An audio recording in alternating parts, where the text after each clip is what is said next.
Wu se disait le meilleur assassin parmi les terres de l'Est. Il marchait calmement, et regardant ses sympathisants à travers le vitrage de son verre, il sirotait son vin avec arrogance. Il ne se soucie absolument pas de qui était son adversaire. À ce moment-là, l'un des critiques malveillants a ouvert le feu d'une mitrailleuse dans sa direction. J n'a pas mis plus de 5 secondes pour s'occuper de quelqu'un, à regarder avec confiance dans leur direction. Les balles semblaient le traverser, mais l'une d'elles a quand même touché un verre de vin, qui s'est brisé et le vin s'est répandu sur le sol. Soudain, il se jette sur le chef du gang, et l'élimine d'un seul coup, le poignardant au cou. Tout aussi facilement et naturellement, il a éliminé les participants restants au massacre, car il maîtrisait absolument tous les types d'armes. C'était comme s'il avait tout calculé à l'avance, et après avoir tout monté comme un accident, il a fait sauter un étage de l'immeuble, le sourire aux lèvres il s'est retiré. Ayant vu, et plus encore entendu, une explosion à l'un des étages supérieurs de la maison, les gens désemparés dans la rue se sont précipités dans la panique. Wu regardait avec plaisir ce qui se passait de côté et marchait le long des fils comme s'il était au sol.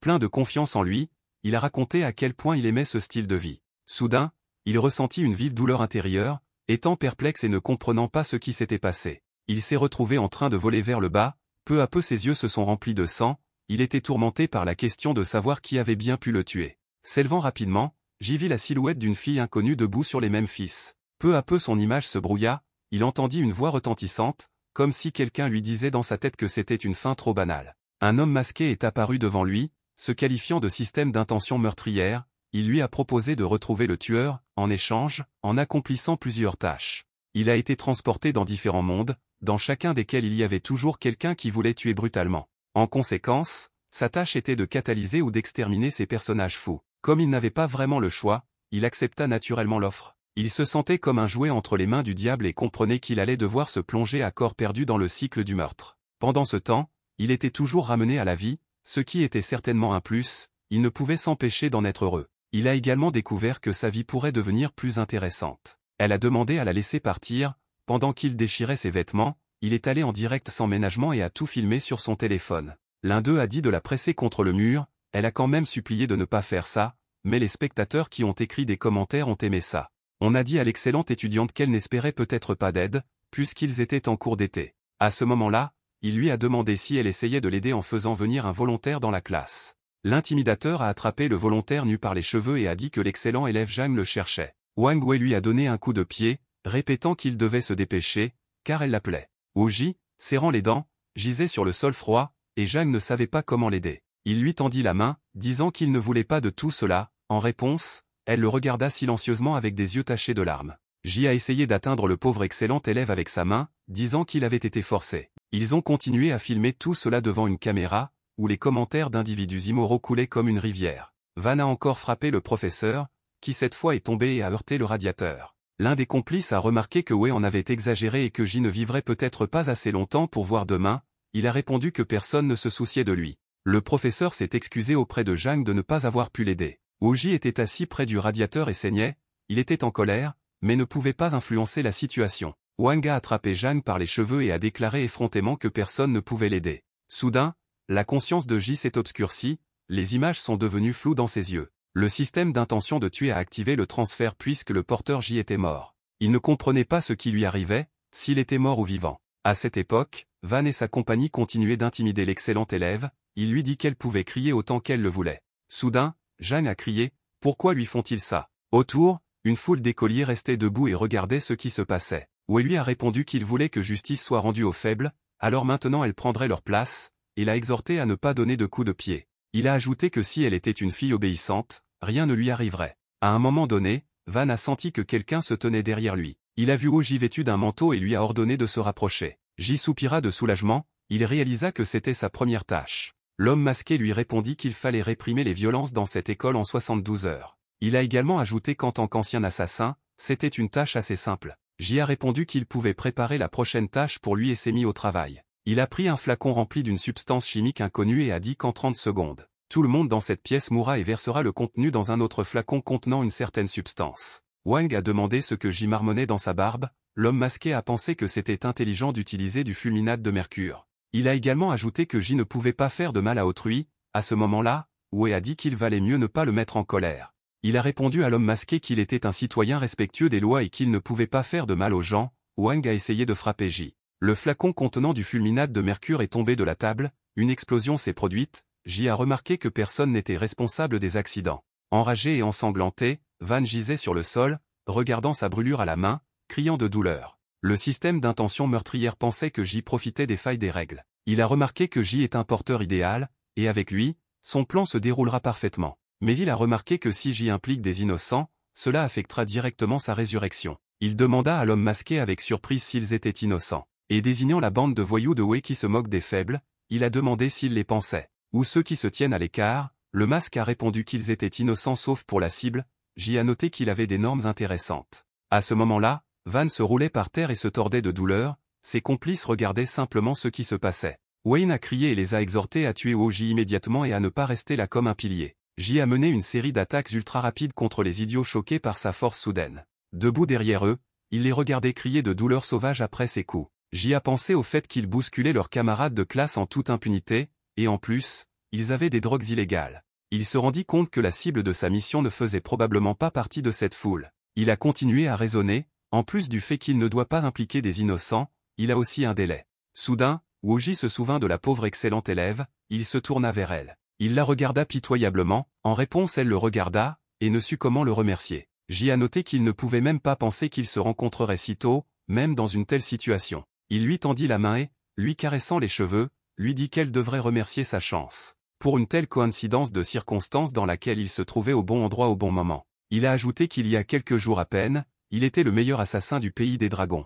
Comme il n'avait absolument aucune importance pour lui de savoir qui était sa cible et ce qu'il faisait. J a rappelé comment, en seulement 5 secondes, sa cible est morte d'un accident. Et maintenant, il n'est plus la même personne qu'il était il y a si longtemps, et comment s'est-il retrouvé dans une telle situation? Il était tourmenté et en même temps amusé par l'idée qu'il était mort, et se retrouva dans de telles conditions. Et le plus intéressant, c'est que tout s'est passé comme toujours, et rien ne laissait présager sa mort. Et comment il a eu une chance de retrouver son assassin grâce à un homme masqué qui se qualifiait de système d'intention meurtrière. J a trouvé cela intéressant et en même temps inhabituellement suspect. Le masque a déclaré qu'il voulait encourager ses capacités d'observation et le récompenser avec le titre plus tôt que prévu. Woji réfléchissait et regarda l'excellent élève Jeanne. Soudain, l'homme masqué a montré le panneau de personnage de J qui apparaissait devant lui. Il indiquait tout, nom, sexe, âge, objectif, rang sous la forme d'un élève et le compte à rebours pour la tâche. Woji était extrêmement surpris d'avoir le titre de disciple, ce qu'il ne considérait clairement pas comme tel. La vision de J s'est améliorée,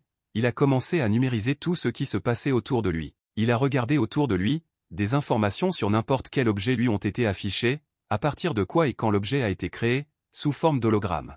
J s'est rendu compte qu'en raison du faible niveau, la compétence n'est pas très utile, le masque a confirmé qu'à mesure que le niveau augmente, ses capacités s'amélioreront.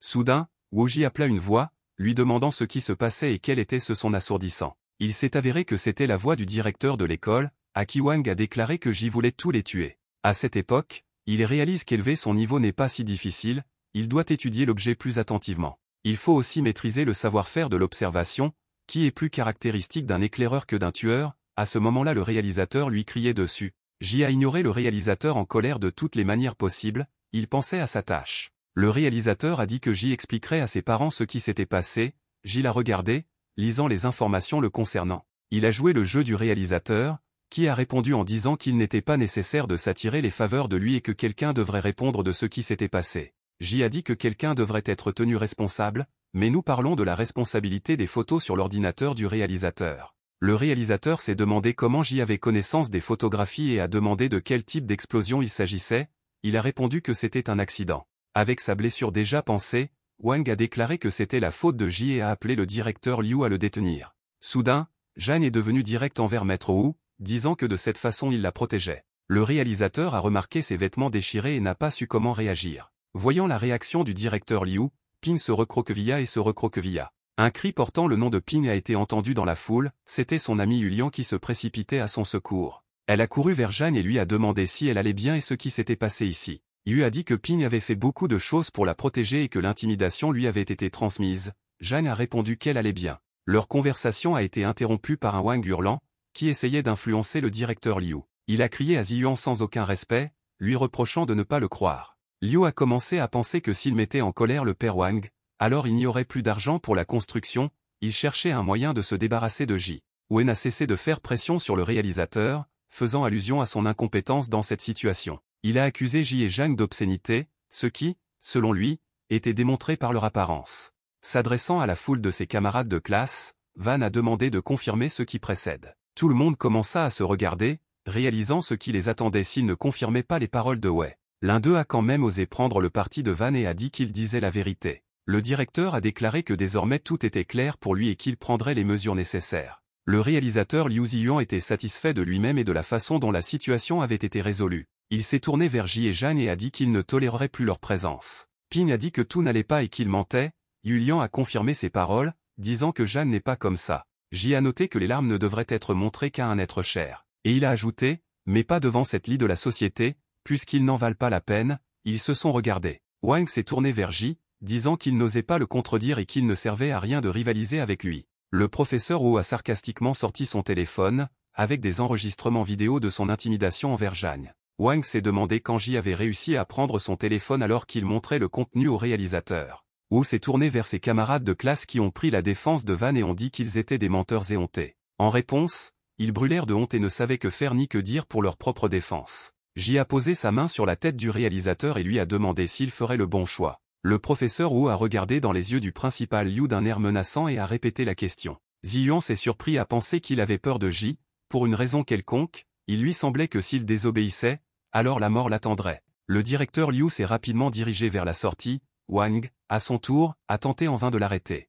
Ziyuan s'est approché de Wei et l'a frappé, ce qui l'a rendu tout simplement déconcerté. Il a accusé Wang de violentes brimades et a ordonné aux gardes de l'escorter jusqu'au dortoir et de contacter ses parents. Wei a répondu que le directeur ne recevrait plus d'argent de son père pour la construction, et a de nouveau accusé Ji. Liu a exhorté les autres à se préparer pour la prochaine leçon, après quoi il a demandé à Ji s'il avait fait le bon choix. Wu a répondu qu'il avait déjà envoyé un message sur son acte héroïque, accompagné de photographies, au ministère de l'Éducation publique. Liu était sous le choc, il a supplié de ne pas faire ça. Jeanne s'est occupée du professeur sortant et n'a pas compris quand il avait réussi à changer autant. Yulian a proposé à Ping de l'emmener au dortoir. Jeanne a accepté sans hésitation. À ce moment-là, Wei qui partait a crié à Ji qu'il ne s'en tirerait pas si facilement. Van a vu son camarade de classe dans le couloir, qui lui aussi faisait attention. Wei lui sourit et se retira progressivement au loin sous l'escorte de garde. Soudain, Van a commencé à donner des coups de pied et à crier qu'il trouverait le chemin lui-même et qu'il n'était pas nécessaire de le suivre. Il ne savait pas comment calmer sa haine envers Ji et cherchait un moyen de s'occuper de lui. Pendant ce temps,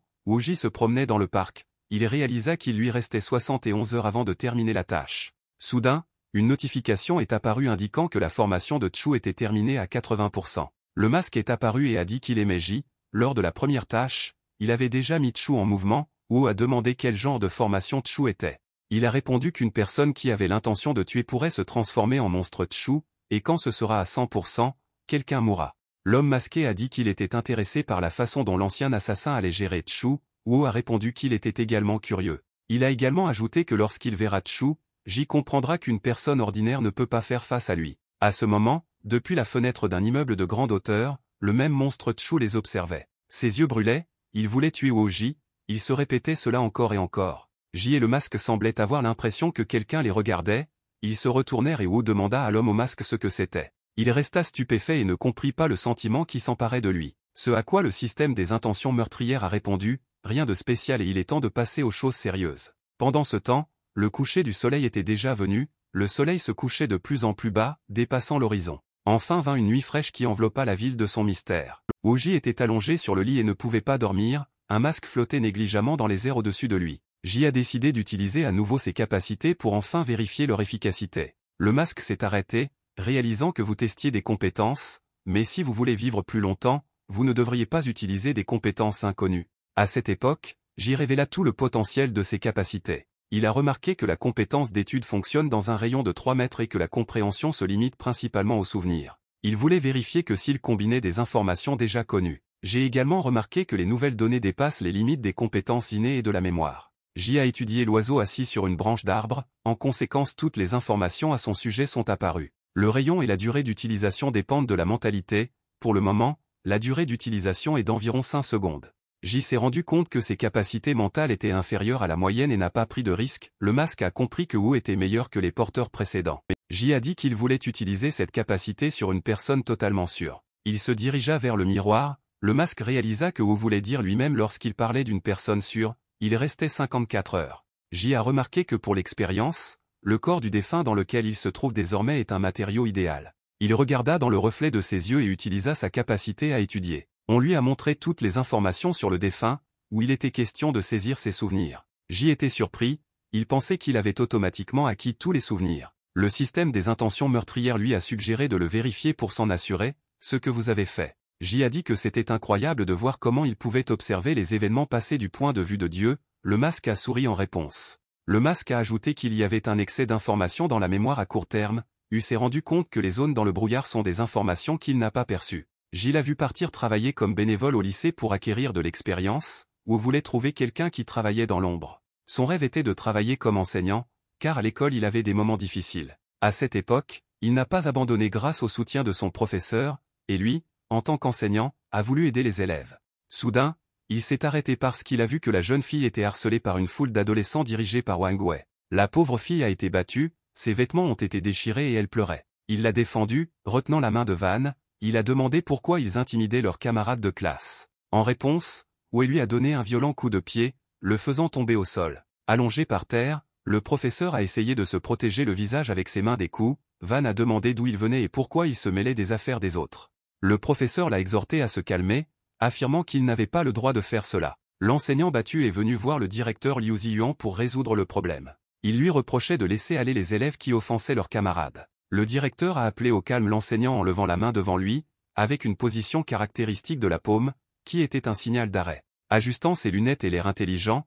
il lui demanda ce qui s'était réellement passé. La pauvre fille en larmes ne savait que faire dans cette situation. Le professeur a dit qu'elle pouvait dire comment tout s'était réellement passé et qu'il l'aiderait certainement. La fille a recommencé à pleurer, sans rien dire, le directeur Liu l'a interrompu. Il a dit que puisqu'ils n'ont rien d'autre à ajouter, alors tout le monde peut être en désaccord, laissant entendre qu'ils doivent être plus raisonnables. Ziyuan a ajouté que s'il lui cause à nouveau des problèmes, personne ne se portera garant de sa carrière. La plupart des étudiants se tenaient dans le couloir sous le bureau du directeur, essayant d'entendre ce qu'il disait. Soudain, la porte s'est ouverte et Xiaoke et son assistant sont sortis du bureau. Son ami a couru vers Xiao et lui a demandé comment elle se sentait et ce que le réalisateur lui avait dit. Épuisé, Ke se tourna vers l'assistant Wu et lui présenta ses excuses. Les jours suivants, Wu fut horriblement traité par les disciples, qui lui jetèrent de la nourriture, lui jetèrent des pierres. Il doutait s'il devait continuer à tenir bon et combien de temps cela durerait. Mais s'il ferme les yeux sur les passages à tabac des étudiants par Van et sa bande, il faut simplement ne pas regarder dans leur direction et ne pas prêter attention à ce qui se passe.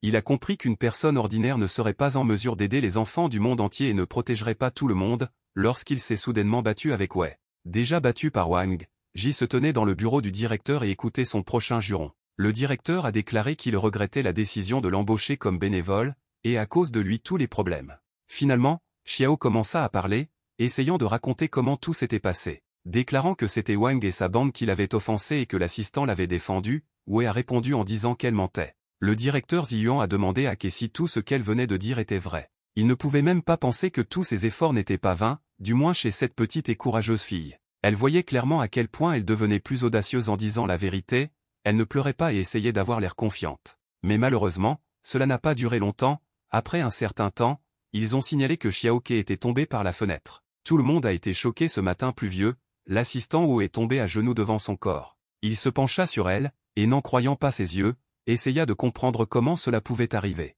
Van, passant par là, lui a dit qu'il était le prochain à faire face à une fin similaire. Il commença à se reprocher de s'être d'abord immiscé dans les affaires de Xiao et Wei, parce que c'est après sa tentative de protéger Ke que cette solution au problème a suivi. Wu a dit à Wei que c'était sa faute, en réponse Wang a déclaré qu'il n'avait aucune preuve. Il attendit le moment où Van s'approchait et l'attaquait avec ses poings. Un instant plus tard, ces jeunes voyous sont venus en aide à Wei et ont tabassé son assistant. Les étudiants ont simplement regardé. Wu a compris que sa faiblesse avait tué Xiao et a appelé les autres à les combattre pour le bien des autres enfants. Pendant ce temps, le matin était venu, le soleil était déjà visible à l'horizon, et il restait 48 heures avant l'achèvement de la tâche. L'homme masqué lui a demandé ce qu'il en pensait et quelles étaient ses impressions sur ce qu'il avait vu. J a pitoyablement répondu qu'il était trop naïf, un peu stupide et faible. Il a pris sa photo et a dit que même si ce type lui ressemble le plus, il ne lui ressemble toujours pas, laissant entendre qu'il va mieux. J a également remarqué qu'il n'était pas du tout dégoûté par lui, mais au contraire. Et le dernier souhait d'un homme doit absolument être respecté.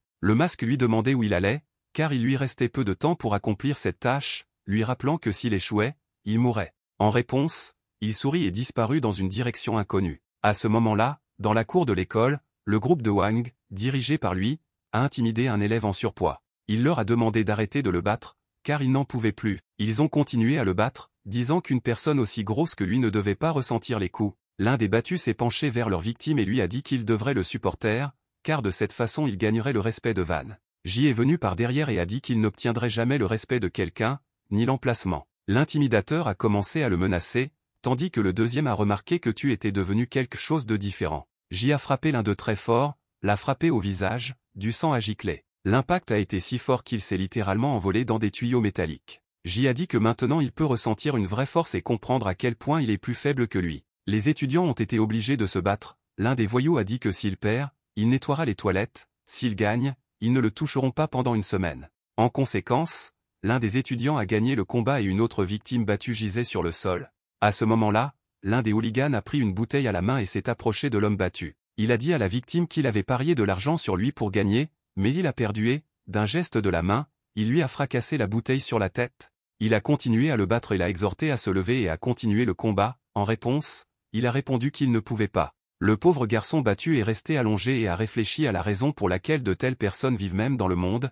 et d'autres doivent endurer cela. Il a continué à appeler mentalement à l'aide et voulait que tout se termine rapidement. Soudain, les portes d'entrée s'ouvrirent, Woji se tenait sur le seuil, plein de confiance. Il regarda ce qui se passait avec colère, après quoi il se dirigea rapidement vers les délinquants. En descendant les escaliers, l'un d'eux l'interpella, lui demandant impudemment s'il souhaitait participer aux activités de leur club. À son tour, J le regarda avec colère dans les yeux, indiquant clairement qu'il était temps pour eux d'en finir. Wu a demandé si c'était son activité de club et a regardé autour de lui. Les étudiants étaient effrayés et se taisaient, avalant leur langue. L'instigateur se levait et souriait sur le côté avec une bouteille cassée ensanglantée. J s'est approché des étudiants épuisés et leur a dit qu'ils avaient toutes les compétences nécessaires pour repousser ces hooligans. L'un d'eux a répondu qu'il ne pouvait pas les gérer seul et qu'en plus, il aurait des ennuis plus tard. J a répondu que la question était différente, qu'il était simplement plus facile pour lui de tabasser les faibles et de s'affirmer à ses dépens que de regarder sa peur dans les yeux. Wu l'a traité de lâche, ce qui l'a rendu furieux. En colère, il a déclaré que personne ne pouvait faire face à la bande de Van,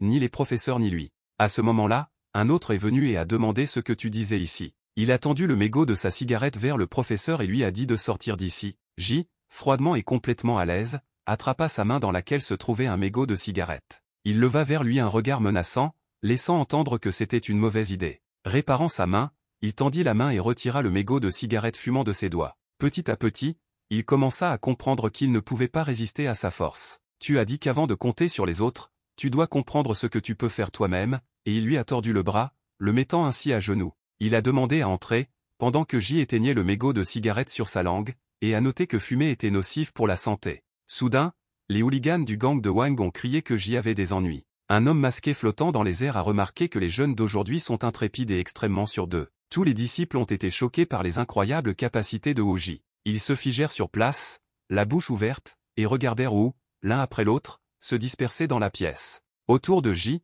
les hooligans étaient battus et saignaient, tandis qu'il se secouait calmement et se dirigeait vers la sortie. S'approchant de l'étudiant, il lui dit qu'il avait fait ce qu'il aurait dû faire, ajoutant qu'il avait aussi besoin de comprendre ce qu'il fallait faire. Le système des intentions meurtrières a demandé à J s'il était temps pour lui de reprendre la tâche, d'autant plus qu'il s'était vengé du transporteur précédent. Wu répondit que ce qu'il s'apprêtait à faire n'était pas du tout une vengeance. Il veut juste rappeler à tout le monde quelque chose de très important. L'homme masqué fut extrêmement surpris par cette décision. Le tueur avait-il vraiment changé de personnage? Dans la cour de l'école, les hooligans ont trouvé une autre victime, un adolescent en surpoids qui leur a demandé de le laisser partir. L'un d'eux a déclaré qu'il n'avait tout simplement pas eu de chance et que lorsqu'il les avait vus, il avait dû rester à l'écart. Soudain, J est apparu derrière lui, qui a dit qu'ils sont comme des cafards, peu importe combien vous les empoisonnez, ils réapparaissent. En réponse, le tyran a chassé U, qui à son tour a remarqué que c'était lui qui était en classe hier. Il a crié de colère et a soudainement balancé un râteau vers J. Puisqu'O était rapide comme l'éclair dans ses mouvements et qu'il calculait tout à l'avance.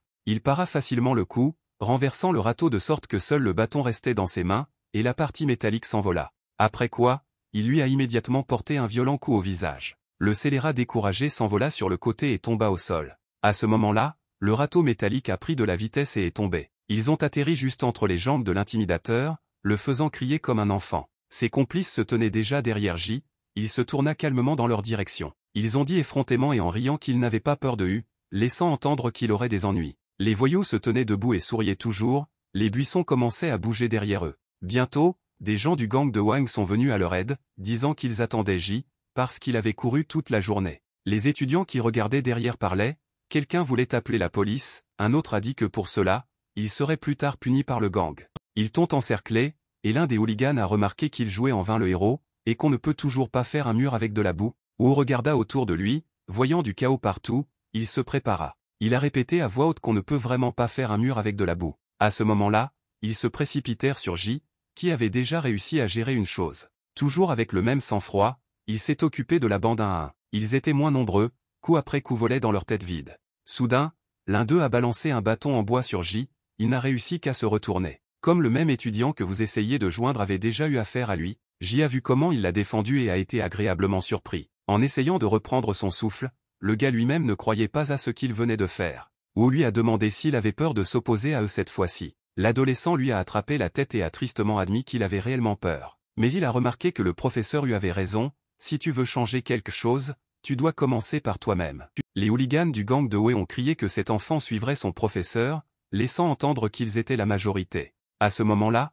un autre étudiant a attrapé un tuyau métallique et s'est tenu à côté de Wu. Il a déclaré qu'il les aiderait également, il avait peur mais il a quand même osé franchir cette étape. Peu à peu, de tous côtés, les étudiants ont commencé à converger en un seul groupe, J ne pouvait même pas penser qu'il reprendrait encore raison. Les adolescents ont pris la défense du professeur, les hooligans qui se trouvaient en face ont été surpris par ce qui se passait. Odin et la bande ont appelé ses complices à ne pas avoir peur, puisqu'ils étaient encore plus nombreux. Les disciples remarquèrent que le vent changeait soudainement. Ils se tenaient, menés par Maître Wu, parmi les membres du gang battus et humiliés. À ce moment-là, un masque est apparu et a dit qu'il avait fallu beaucoup de temps pour régler les choses, et qu'il restait 40 heures, il a demandé à J quelle était la prochaine étape. Le reste des étudiants ont été extrêmement surpris par ce qui s'est passé. J et les adolescents qui lui sont venus en aide ont conduit les hooligans battus à l'école. Ils furent accueillis par un van en colère, en compagnie de ses amis bornés. Debout en face avec un regard furieux, il demanda une explication pour tout ce qui se passait. J a répondu que lui et les élèves emmenaient ces hooligans en classe pour un travail éducatif, car ils avaient commencé une bagarre dans l'enceinte de l'école. Wang Wei a regardé avec colère Maître J, il ne savait pas quoi dire. Cependant, un instant plus tard, il a menacé tous ceux qui vous aidaient, et qu'après avoir rétabli l'ordre ici, il s'occuperait d'eux. L'un des étudiants lui a répondu avec assurance que personne n'avait peur de lui. Wang a été abasourdi par une telle déclaration, également de la part des étudiants. J s'est dirigé vers la porte d'entrée de l'école et a poussé Wei sur le côté alors qu'il passait. Van ne savait pas comment réagir, il se sentait humilié. Furieux, il répétait sans cesse le nom de Wu Ji dans sa barbe. Au fil du temps, des rumeurs selon lesquelles Van et ses pinks étaient finis se sont répandues dans toute l'école. Plus personne n'avait peur de Wei, qui regardait J avec ses amis par la fenêtre. Xiaofan lui a demandé ce qu'il devait faire ensuite. Van lui répondit sèchement que même sans lui, il comprenait la situation dans laquelle il se trouvait. Le gang a amené un étudiant à Wei, Wang lui a demandé quand tout serait prêt, il a répondu que cela prendrait du temps, puisque ce qu'il demandait était gardé. En criant de colère, Wei a donné un violent coup de pied à l'adolescent dans le ventre. Wang s'est penché vers lui et a déclaré que Wu Ji ne l'aiderait pas, il a également ajouté que ses parents travaillaient pour son père. Et s'il désobéit, les conséquences seront irréversibles. Ce à quoi le pauvre garçon a supplié que Van ne touche pas à ses parents et qu'il obtienne à son tour tout ce dont il a besoin. L'un des membres du gang a déclaré qu'il n'attendrait pas que le plan de Wang fonctionne et qu'ils iraient achever J. Xiaofan a essayé de réagir lorsqu'Wei l'a soudainement arrêté. Il lui a dit tout à fait calmement de ne pas les toucher ni d'intervenir, puisque rien de mal n'arrivera s'il lui cause des ennuis avant sa surprise. J a marché le long du couloir, où ses élèves l'ont salué et l'ont remercié pour son aide, ils lui ont demandé quel genre d'arts martiaux il pratiquait. Un masque est apparu, qui a déclaré que le prix de son héroïsme si la tâche n'était pas accomplie serait sa mort. Il a ajouté que la formation de Chu avait atteint 98% et que dans 2 heures, il serait trop tard. Wu Ji a crié, disant qu'il savait ce qui devait être fait, l'homme masqué a dit joyeusement que c'était bien. J se dirigea vers la porte d'une des salles de classe et l'ouvrit pensivement. Il a cherché cette même fille Jeanne avec ses yeux, et l'ayant découverte, il est allé vers elle. Le professeur Wu s'est approché d'elle et lui a demandé si elle avait le temps de discuter de quelque chose. Son amie souriante répondit à sa place, pointant les mains de pain dans sa direction. Elle s'est levée et a dit, très embarrassée, qu'elle avait eu l'occasion de parler. Le masque a dit à J qu'il s'occuperait de la tâche et ne flirterait pas avec elle, Wu a répondu quel pourrait être le plus grand changement dans la tâche. En se promenant dans la cour de l'école, J a demandé à Ping quand Wang et le gang avaient commencé à les intimider, elle a répondu qu'ils n'avaient jamais été aussi sophistiqués auparavant. Il la regarda avec enthousiasme et sympathie, elle attira l'attention sur ceci. Soudain, Jeanne lui a demandé s'il pouvait y avoir quelque chose sur son visage, parce qu'il regardait si attentivement. Ce à quoi Wu, La souriante enseignante répondit que son visage était toujours aussi beau. À un moment donné, il s'est approché d'elle, lui a doucement caressé les cheveux et lui a demandé si elle le connaissait auparavant. Elle a été surprise. Elle le regarda à nouveau attentivement et lui demanda s'il était le même Oji.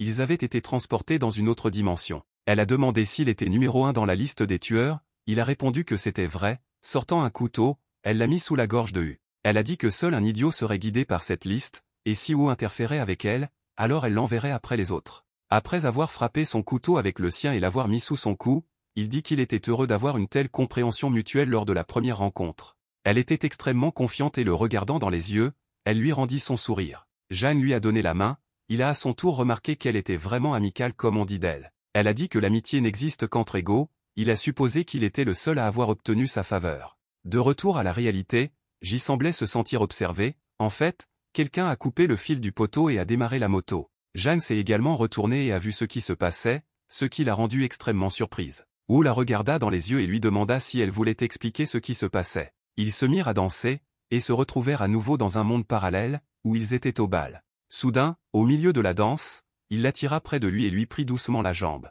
Elle a dit que les opposants étaient à 4, 6 et 7 heures, 2 dans chaque sens. Il a répondu que c'était pareil pour elle. S'étant retournés dans la danse, ils ont commencé à leur tirer activement dessus avec des pistolets. Ils semblaient se fondre en un seul tout, dansant sur une charmante mélodie. Tout dans la même harmonie avec la musique, ils ont tiré sur les canailles restantes. Elle ferma les yeux et fit entièrement confiance à J, comme si elle entrait en transe. Dans une belle fin de danse, il la pencha, lui tenant la taille avec sa main. Alors que tous les adversaires étaient vaincus, il la regarda. Elle était belle, confiante et semblait parfaite sur cette image. Soudain, ils retournèrent à la dimension précédente, où elle se tenait les yeux fermés. Il réalisa qu'en fait ce n'était pas elle. À ce moment-là le fil cassé se dirigeait droit vers eux. J a attrapé Jeanne et a sauté brusquement sur le côté avec elle, le fil électrique est passé devant elle. Ils ont vu qu'une moto roulait vers eux à une vitesse vertigineuse, sans que personne ne la conduise. Soudain, un homme masqué est apparu et lui a conseillé de se mettre à l'abri de la moto. À cette époque, un fil électrique répandait du courant dans toute la zone.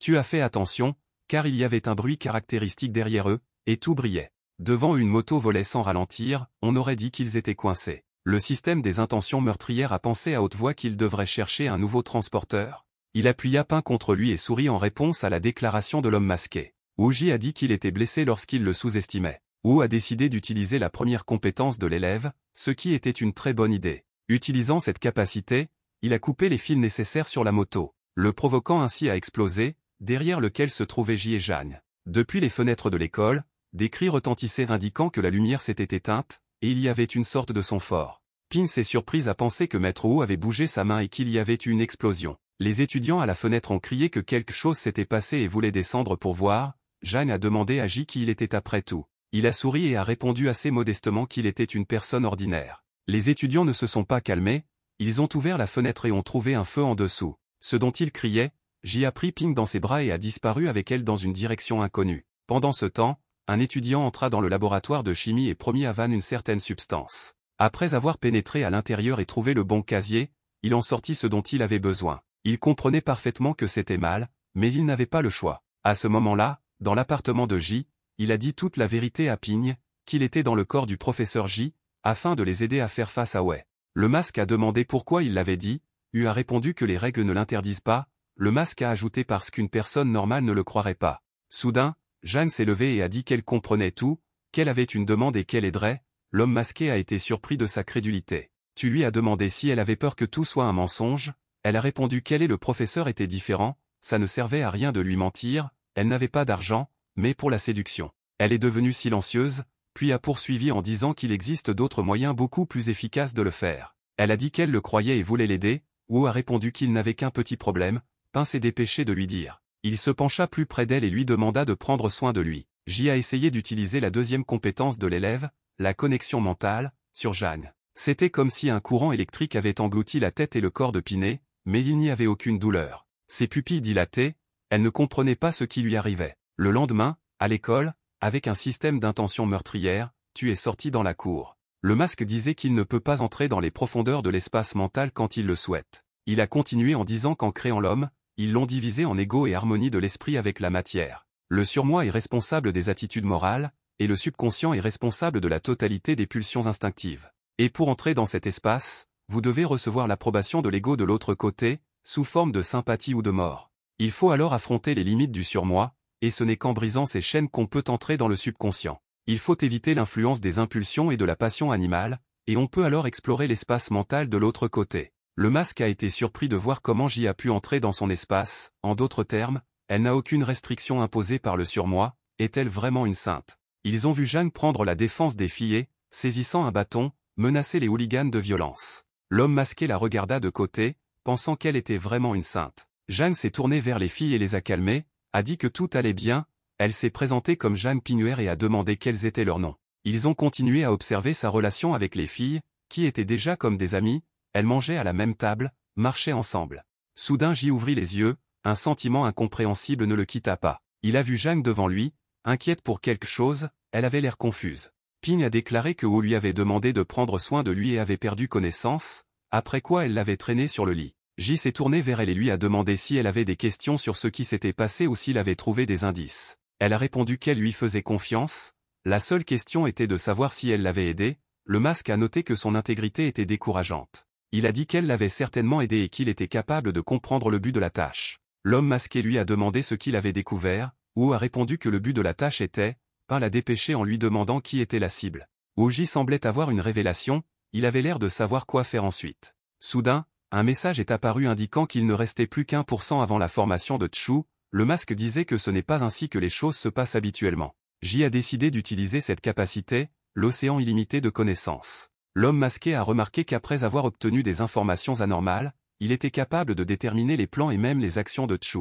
Il a demandé à J pourquoi il n'avait pas utilisé cette compétence pour trouver la cible de la tâche. Vous avez répondu qu'il avait essayé, mais qu'il n'avait pas trouvé de telles informations. Et il a supposé que la cible était en dehors du territoire de l'école, ou que la capacité ne donnait pas le résultat requis. Le masque était surpris de voir comment il se pouvait que la capacité du titre ne produise pas de résultat. J répondit silencieusement. Il se dirigeait vers la sortie lorsque Jeanne se précipita pour le rattraper, lui demandant où il allait. Pendant ce temps, une bande de hooligans dirigée par Wei buvait des boissons alcoolisées dans la classe. Van a jeté une canette sur l'étudiant, déclarant qu'il ne s'enduirait pas de boisson, lui rappelant qu'il aurait dû apporter ce qu'il avait demandé. Wei l'a attrapé à la gorge et, en lui disant qu'il allait mourir, il a essayé de le frapper. J est soudainement apparu en compagnie de Ping et a ordonné à Wang de laisser partir le gars. Wei lui serra le cou encore plus fort, ses yeux devinrent injectés de sang, il sourit et dit qu'il était trop tard. Il l'a soulevé et a dit à J qu'il pouvait voir son élève mourir maintenant. À ce moment, Van eut la nausée, il commença à réaliser ce qui se passait. Lui et les autres ont vomi du sang, il a demandé comment Xiaofan avait osé l'empoisonner. Puis il tomba lentement au sol, essayant d'attraper les vêtements de Xiaofan. Il se tenait debout au-dessus de son corps ensanglanté, les autres gisaient tout aussi sans vie sur le sol. Xiaofan lui a attrapé la tête, une larme a coulé sous ses lunettes. Il a dit à haute voix que Van était mort et qu'il ne ferait de mal à personne d'autre. Il est devenu fou et a répété qu'il était mort. J a réalisé que Chu n'était en fait pas Wei, mais ce garçon indéfinissable. Wu a dit qu'une personne plongée dans l'obscurité finirait par être complètement absorbée par celle-ci. Pin a crié de surprise. J s'est approché de Xiaofan et lui a froidement tordu le cou, même s'il se sentait désolé pour ce type. Xiaofan s'est effondrée, inconsciente, sur le sol. Jeanne, effrayée, s'est couvert les yeux avec ses mains. Pin a crié au professeur Wu, et avant qu'elle ait pu finir de parler, il l'a interrompu en disant qu'il avait seulement pitié de lui. Soudain, la voix de quelqu'un dit qu'il ne pourrait pas se débarrasser de Chu si facilement. À ce moment, le message sur la formation de Chu à 100% a clignoté, J s'est retourné. Il a vu comment le petit corps d'un adolescent s'est transformé en quelque chose de grand et de terrible. Monster Chu se tenait devant lui et dit en souriant que J avait de gros problèmes. J a demandé à Jeanne de partir d'ici et de ne pas intervenir, elle avait peur et s'inquiétait pour le professeur. D'un geste brusque de la main, il lança un stylo sur le monstre, mais ce n'était pas une très bonne idée, parce que lorsque la pointe de la tige a volé dans son œil, le stylo ne l'a pas blessé, mais s'est plutôt effondré. À quoi pensait-il? Il ne comprenait pas comment la plume en alliage de fer ne lui faisait aucun mal. Le monstre frappa instantanément J, qui à son tour vola sur le côté. Le professeur Wu a essayé de riposter Chu, mais Chu a réussi à esquiver à une vitesse fulgurante. J s'est surpris à penser que sa vitesse et sa composante physique avaient acquis une force globale. Il a appliqué un océan de connaissances, il a compris que sa structure était toujours similaire à celle d'un humain. Dans la bagarre, ils ont jeté toutes les tables et chaises sur les côtés, la classe a été brisée en morceaux. J a essayé de trouver ses faiblesses mortelles en utilisant ses capacités. Après avoir généré une lance, vous l'avez enfoncée dans son oreille, le monstre a crié de douleur. Après en avoir créé un autre, il s'en rapprocha adroitement et le planta dans le plexus solaire de Chu. Puis, la lance suivante s'enfonça dans la colonne vertébrale du monstre sauvage. Cependant, malgré tous ses efforts, Ji n'a jamais réussi à percer ses vertèbres. Vous avez été surpris, un homme masqué est soudainement apparu et a dit qu'il n'était pas si facile de détruire ce monstre. Il a ajouté que Chu est une œuvre d'art dont chacune possède des attributs caractéristiques basés sur des impulsions. À ce moment-là, Chu réveilla son attribut, et comme avec une onde explosive, il renversa le professeur. Ainsi, il fit un trou dans le mur à travers lequel Ji s'envola dans la rue. En voyant le professeur ou Zhang crier son nom, Ji a essayé de se remettre du coup. Parmi Chu, l'attribut qu'il a réveillé n'est pas considéré comme extrêmement fort, le monstre rampait pendant ce temps à travers le trou. Mais pour un débutant, c'était extrêmement désagréable, car son attribut était le renforcement lui-même. Le masque a remarqué que Ji ne serait pas capable de faire face à Chu, puisque ses capacités physiques dépassent 10 fois celles des humains. Pinwer a appelé à l'aide et a demandé à quelqu'un d'appeler la police. À ce moment, le monstre la regarda et cria violemment. Chu se précipita soudainement pour courir vers elle,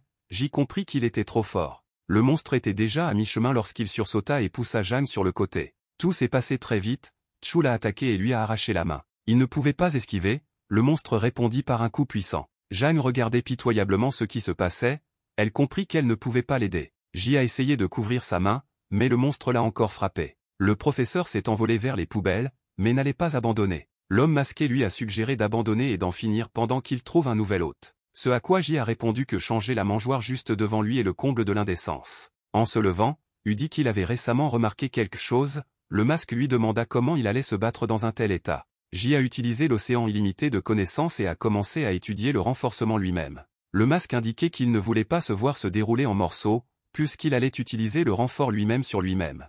Ji a dit qu'il ne se débarrasserait pas de lui si facilement et a exposé l'avant-bras restant au cou du monstre. Il a rassemblé toutes les études pertinentes sur l'utilisation des auto-renforcements, en commençant par jeter la queue du gecko. En terminant par la germination du pain, les informations précédemment étudiées sur le plâtre émietté et le plumage d'un moineau ont également aidé. Le masque a remarqué que Ji, avec l'aide des capacités d'objets tiers, supprime l'influence des capacités de Chu.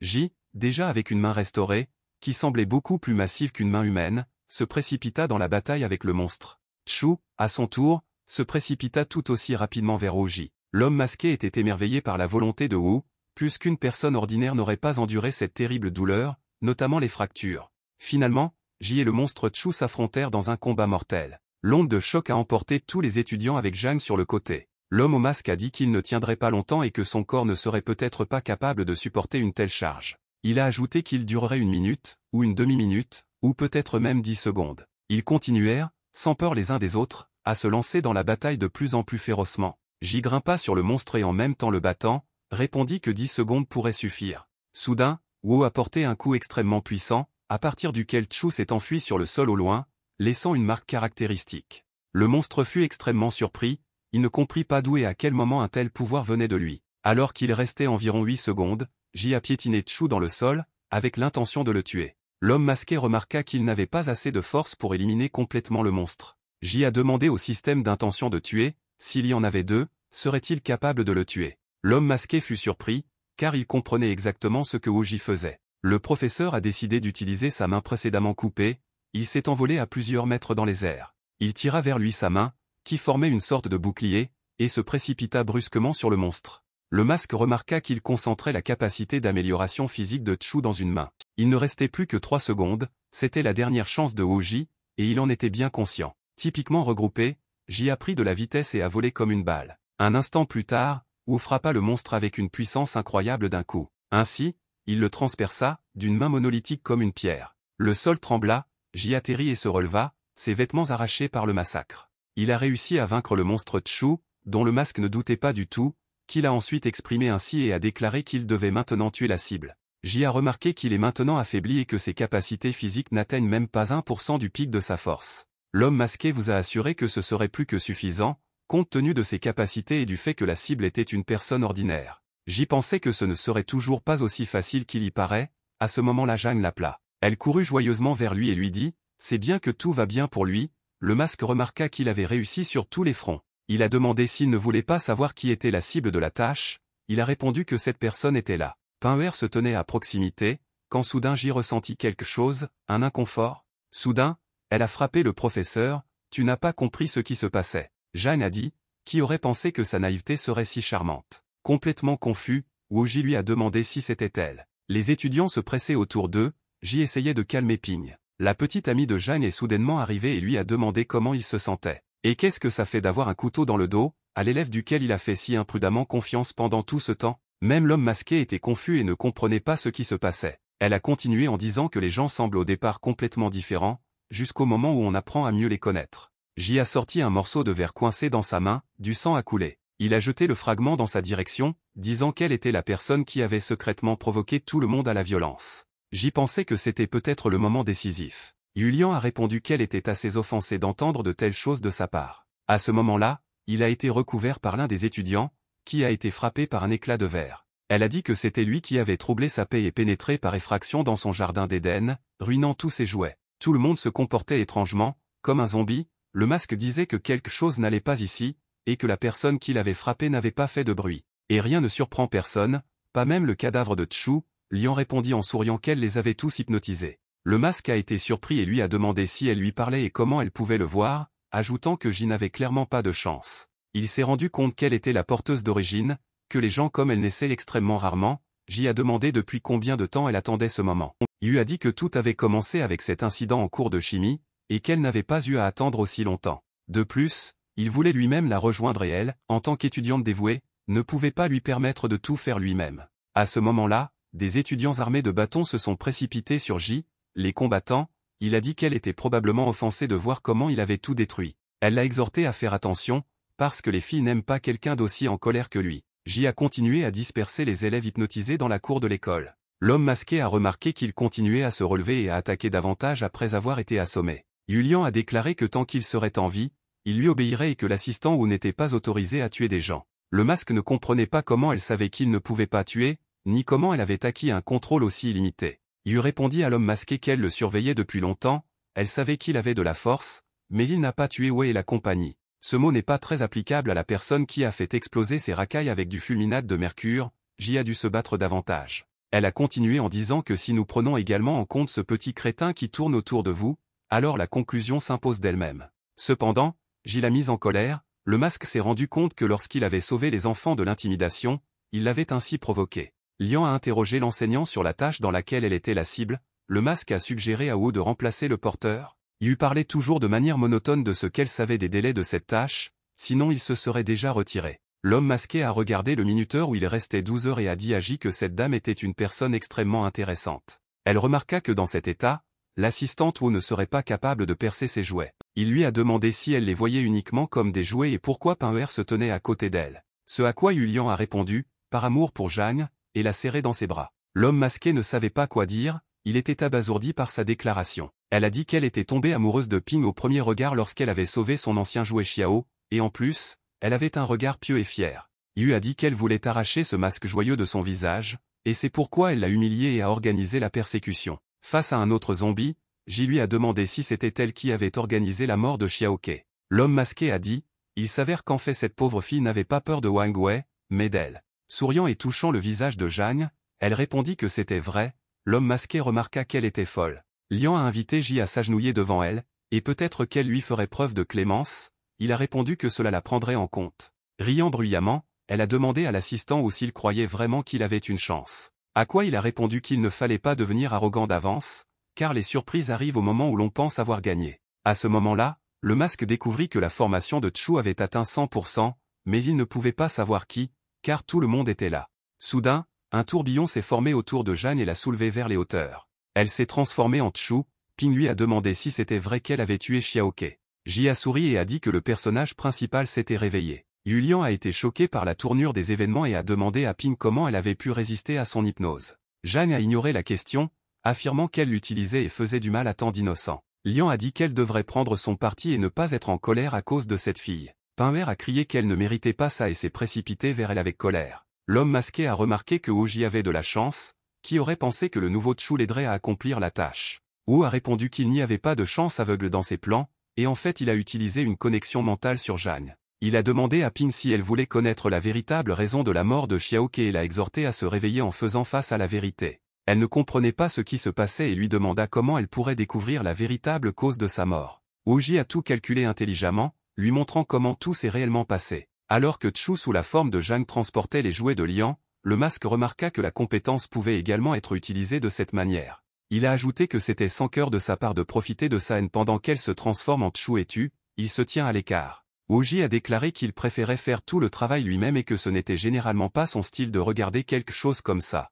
Il lui a demandé s'il n'était pas intéressé de savoir ce qui a vraiment plus de pouvoir, d'amour ou de haine. Yulian a dit que c'était exactement l'expression qu'elle voulait voir, notant que même elle était préoccupée par le fait qu'il n'y avait pas de véritable gentillesse. Elle a exhorté Pain à arracher son masque hypocrite et à libérer les ténèbres qui se cachent dans son cœur. Zhang a balancé sa main pour frapper Lian, quand soudain Ji lui a attrapé la main, il a exhorté Yu à ne pas être si naïf. Il lui demanda comment elle allait distinguer le mal sans avoir la gentillesse. Il a agi de manière décisive, et serrant Pinher dans ses bras, il l'embrassa doucement sur les lèvres. Avec son baiser, elle sembla acquérir une pure conscience, et reprit progressivement ses esprits. Dans ses yeux on ne voyait plus de pupilles monstrueuses et désertes, mais de belles pupilles humaines. C'était comme si elle s'était réveillée d'un rêve. Zhang regarda dans les yeux du professeur avec surprise. Sur le côté, Yulian a crié que cela ne pouvait pas arriver, ramenez-la à conscience avec juste un baiser. Satisfait de lui-même, Ji se tourna vers elle et lui dit qu'il lui répondrait à cette question dans sa prochaine vie. Il a sorti un morceau d'os aiguisé qu'il avait auparavant utilisé pour épingler ses cheveux, et à une vitesse fulgurante, il le lança vers Lian, la frappant à la tête. Elle tomba sans vie à terre, et avec elle tous ses jouets. Elle et Zhang se tenaient dans la cour de l'école parmi les corps dispersés au moment où le message concernant l'achèvement de la tâche était affiché. Il a dû retourner dans l'espace des intentions meurtrières pour recevoir une récompense, il a dit à Pain qu'il devait y aller. Attrapant sa main, Zhang demanda où il allait, à ce moment-là la téléportation avait déjà commencé. Ji a répondu qu'il retournait là où il devrait être. Il a demandé s'il se reverrait un jour, il lui a doucement pris la main. Le professeur Wu a ajouté que s'il était à sa place, il voudrait que cela ne se reproduise plus. Elle était perdue alors qu'il se téléportait finalement dans une autre dimension. Un à un, les étudiants semblaient commencer à se réveiller, à reprendre leurs esprits. Ils ne comprenaient pas ce qu'ils faisaient ici, pourquoi ils saignaient et pourquoi tout leur corps leur faisait mal. Pain leva la tête et regarda le ciel, dit qu'elle ne voulait pas se séparer du professeur Wu. Pendant ce temps, Ji s'est retrouvé dans l'espace des intentions meurtrières C444. Il regarda autour de lui et scruta tout ce qui était disponible dans cette dimension, un masque satisfait volait toujours autour de lui. Ji lui a demandé si c'était leur fief, le masque disait que les porteurs qui avaient accompli la tâche pouvaient arriver ici. Il a ajouté qu'il faut attendre la décision sur l'attribution et l'attribution d'une nouvelle tâche. Wu souriant se tourna vers lui et lui demanda que seuls les transporteurs pouvaient entrer dans cet espace. À ce moment-là, Jeanne est apparue dans la dimension, elle a erré dans l'espace, ne comprenant pas où elle se trouvait ni où aller pour trouver un professeur. Choqué par la tournure des événements, l'homme masqué a crié que cela ne pouvait pas arriver. À ce moment-là, un autre masque est apparu dans une autre dimension et a déclaré que Lian avait accepté de devenir porteuse, mais que son échec ne devrait pas se reproduire. Ayant découvert son corps, il s'inclina devant lui et utilisa apparemment des super-pouvoirs. Une silhouette féminine inconnue commença à sortir du corps de Yulian, c'était comme si son âme errait dans le noir. Elle se tourna vers le masque, disant que les coïncidences rendent cette vie intéressante, d'autant plus qu'elle serait ennuyeuse sans un adversaire digne. À cette époque, le corps de Lian s'est littéralement transformé en monstre. Les étudiants environnants ne comprenaient pas ce qui se passait. Des ailes poussèrent de sa taille comme une mouche, elle acquit une apparence étrange. Elle a dit qu'elle ne pouvait s'empêcher d'approuver ses penchants, en revanche, ce mot n'est guère applicable à un tel monstre. Lian a délibérément accepté de devenir porteuse pour pouvoir revoir Oji, les yeux remplis de méchanceté. Elle a ajouté que les cicatrices qu'il avait causées, elle les remplirait de sang, les abeilles volaient autour d'elle, puisque son titre était reine des abeilles. Yulian hypnotisait toujours les étudiants pauvres et tourmentés par elle. Elle se souvint qu'elle devait aussi se rendre à Pinher, à ce moment-là elle se téléporta dans une direction inconnue, laissant derrière eux des étudiants en colère qui se précipitaient pour se battre avec une cruauté particulière. L'homme masqué remarqua que non seulement elle était retournée dans l'état de Tchou, mais qu'elle était également entrée dans l'espace de l'intention meurtrière. Le masque disait qu'il était peu probable que Jeanne puisse être porteuse, puisqu'elle était trop ignorante. Pain lui a demandé d'arrêter, le repoussant avec sa main et expliquant qu'elle voulait juste être avec Maître O. Il était fou et a dit qu'elle était une fille impolie, et savait-elle à qui elle avait levé la main. Ji s'est tourné vers Pinher et lui a demandé ce que penseraient ses parents lorsqu'ils découvriraient sa disparition. Baissant la tête, elle dit pitoyablement qu'elle n'avait pas de parents et qu'elle était orpheline. Il soupira tristement et la regarda tout aussi pitoyablement. En réponse, le professeur resta silencieux. Jeanne a raconté à quel point il lui était difficile de se faire des amis, car elle travaillait et étudiait depuis son enfance, elle pensait que Lian était son ami. Même l'homme au masque a été ému et a dit que son histoire était vraiment regrettable. Mais il essayait quand même de la chasser, lui disant qu'elle devait retourner dans son monde et ne pas créer de problème ici. Jeanne a répondu qu'elle suivait simplement Maître Wu et qu'elle ne savait pas comment revenir. Alors que Pain partait, elle se retourna et regarda Maître Wu, et en réponse il la regarda. Soudain, quelque chose a volé vers J depuis le côté à une vitesse vertigineuse. L'homme masqué a appelé J à se calmer, disant que tout cela n'était qu'un test. Il se tourna et attira l'attention sur une structure inhabituelle et incompréhensible. Redressant les bras, il se rapprocha de l'inconnu, une sorte de veine lui tendit la main. Il s'est approché de la tête de J et a semblé pénétrer dans sa partie frontale. Il a lu les informations et déterminé le degré d'achèvement de la tâche, avec le potentiel A, et J avait également 5 points de talent, qu'il pouvait distribuer à sa discrétion, du coup on lui a attribué le potentiel de porteur C. L'homme masqué a noté qu'avec un rang C, il peut survivre en visitant une dizaine de mondes. De plus, il avait 5 points d'attribut, ce qui signifie qu'il était satisfait de l'achèvement de la tâche. Tout à coup, il a contacté Jeanne. L'homme masqué était mécontent de la décision de lire des informations sur elle, car à son avis c'était une perte de temps. Néanmoins, un appareil de lecture en forme de fil est entré dans la tête de Pinher. Soudain, J jeta le noyau de lecture de l'autre côté. L'homme masqué a crié avec une incroyable surprise qu'il s'agissait d'un talent de rang A. À cette époque, dans la région nord de l'Europe, quelqu'un s'est tourné vers le père de chacun, lui demandant un autre niveau titanesque. Il lui a dit de se taire. Dans l'Égypte ancienne, Anu est apparu, à qui on s'est tourné pour dire qu'un nouveau soleil était apparu, mais qu'il était le soleil éternel. Pendant ce temps, au Japon, un propriétaire de magasin balayait la rue, affirmant que cela n'affecterait pas l'excitation que le masque à cornes regardait. En Grande-Bretagne, un hibou grand-duc surveillait une jeune fille endormie. Soudain, toutes les informations ont commencé à se mélanger rapidement. L'homme masqué a crié avec joie qu'elle avait le rang A, et a déclaré qu'il réaliserait n'importe lequel de ses souhaits, et a également proposé d'en devenir le porteur. À ce moment-là, J est intervenu avec des mots sur ce qu'était devenu un dévot et lui a donné un coup sur le front. Jeanne a regardé le professeur et lui a demandé ce que signifiait ce rang A, et si elle pouvait rester avec lui. Il pensait qu'il ferait un très bon tandem. Il a souri et a dit qu'elle pouvait simplement l'appeler Oji. Un homme joyeux masqué, les appelant ses porteurs, a déclaré qu'il leur trouverait des chambres pour se reposer. À ce moment-là, le système d'intention meurtrière a signalé. L'homme masqué remarqua qu'il n'avait pas de chance, puisqu'une nouvelle tâche était déjà arrivée. Il a également ajouté qu'il se reposerait après avoir accompli la tâche, si, bien sûr, il revenait vivant. Ils se regardèrent, Jeanne essaya de s'adresser à lui, mais il l'interrompit. Cela dit, ils inspecteront leur nouveau lieu de résidence plus tard. Le système des intentions meurtrières a dit qu'il y en avait assez de cette morve, et ils auront encore le temps de communiquer. Il ordonna à Oji de le suivre et la téléportation commença. Le professeur s'est tourné vers Pinher pour lui demander de l'attendre, et s'est finalement téléporté. Sadjane se tenait là et, réalisant que quelque chose pourrait lui arriver, ne pouvait plus trouver de place pour elle-même. Pendant ce temps, après s'être téléporté sur place, J ouvrit les yeux. Il a remarqué des gens qui le photographiaient d'une manière intéressante. J, regardant autour de lui, remarqua qu'il se trouvait dans une ville incroyablement belle et futuriste. Il baissa les yeux et découvrit qu'une épée dépassait de sa poitrine féminine. L'homme au masque remarqua que dans cette dimension il était dans le corps d'une fille très attirante. J le remercia pour le compliment. Ou remarqua que la transformation de l'énergie et l'arrangement de la matière dans ce monde dépassent l'imagination. Il toucha sa poitrine. L'homme masqué a dit qu'il s'agissait d'une formation Tchou assez rapide de 50%, car ils n'ont pas encore eu le temps de faire quoi que ce soit. Les gens autour étaient perplexes qu'elle ait survécu. L'homme masqué a dit que c'était la star de Reims, et qu'elle était la force dirigeante. Le fil d'actualité a mis J sur la liste des personnes recherchées, le soupçonnant d'avoir commis un crime, joignant une photo et lui demandant d'être vigilant. L'homme masqué a suggéré que la fille recherchée lui ressemblait.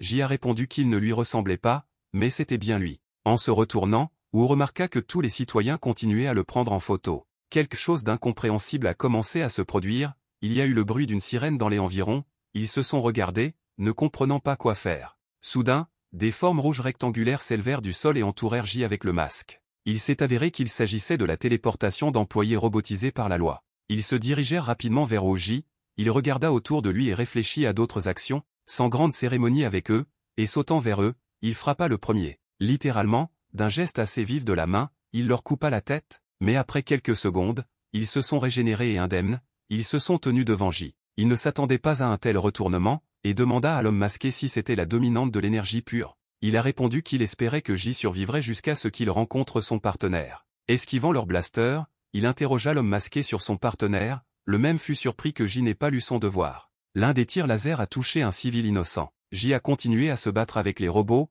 l'homme masqué s'est rappelé qu'il ne lui avait jamais montré sa tâche. Le masque lui a immédiatement donné toutes les informations nécessaires sur la mission, où il était dit qu'il aurait un partenaire avec lui. Cependant, alors que J lisait des informations sur la tâche, l'un des adversaires l'a frappé, d'où il a ensuite volé plusieurs mètres sur le côté. L'homme masqué remarqua qu'avec une telle réaction, J ne réussirait pas. il a eu l'idée d'utiliser la deuxième compétence, à savoir l'océan infini de la connaissance. J s'est envolé et a lu séquentiellement les informations des robots. Ils le regardèrent avec surprise, de leur seul œil brûlant comme une tribu bleue. Vous avez réalisé que cette capacité ne fonctionne pas sur eux et avez supposé qu'elle ne fonctionne que sur la matière, mais pas sur l'énergie. À ce moment, tous les robots pointèrent leurs blasters dans sa direction. Pensa J et essaya de trouver un moyen de détruire ces caillots d'énergie. Mais le manque de temps fut catastrophique, car les robots lancèrent une canonnade avec leurs canons. J attrapa brusquement son épée, et la sortant de son fourreau, l'idée lui vint de les couper avec des faisceaux laser. C'est ce qui s'est passé, il a réussi à diviser l'un des rayons dirigés vers lui en deux parties. Le masque remarqua que c'était une bonne idée,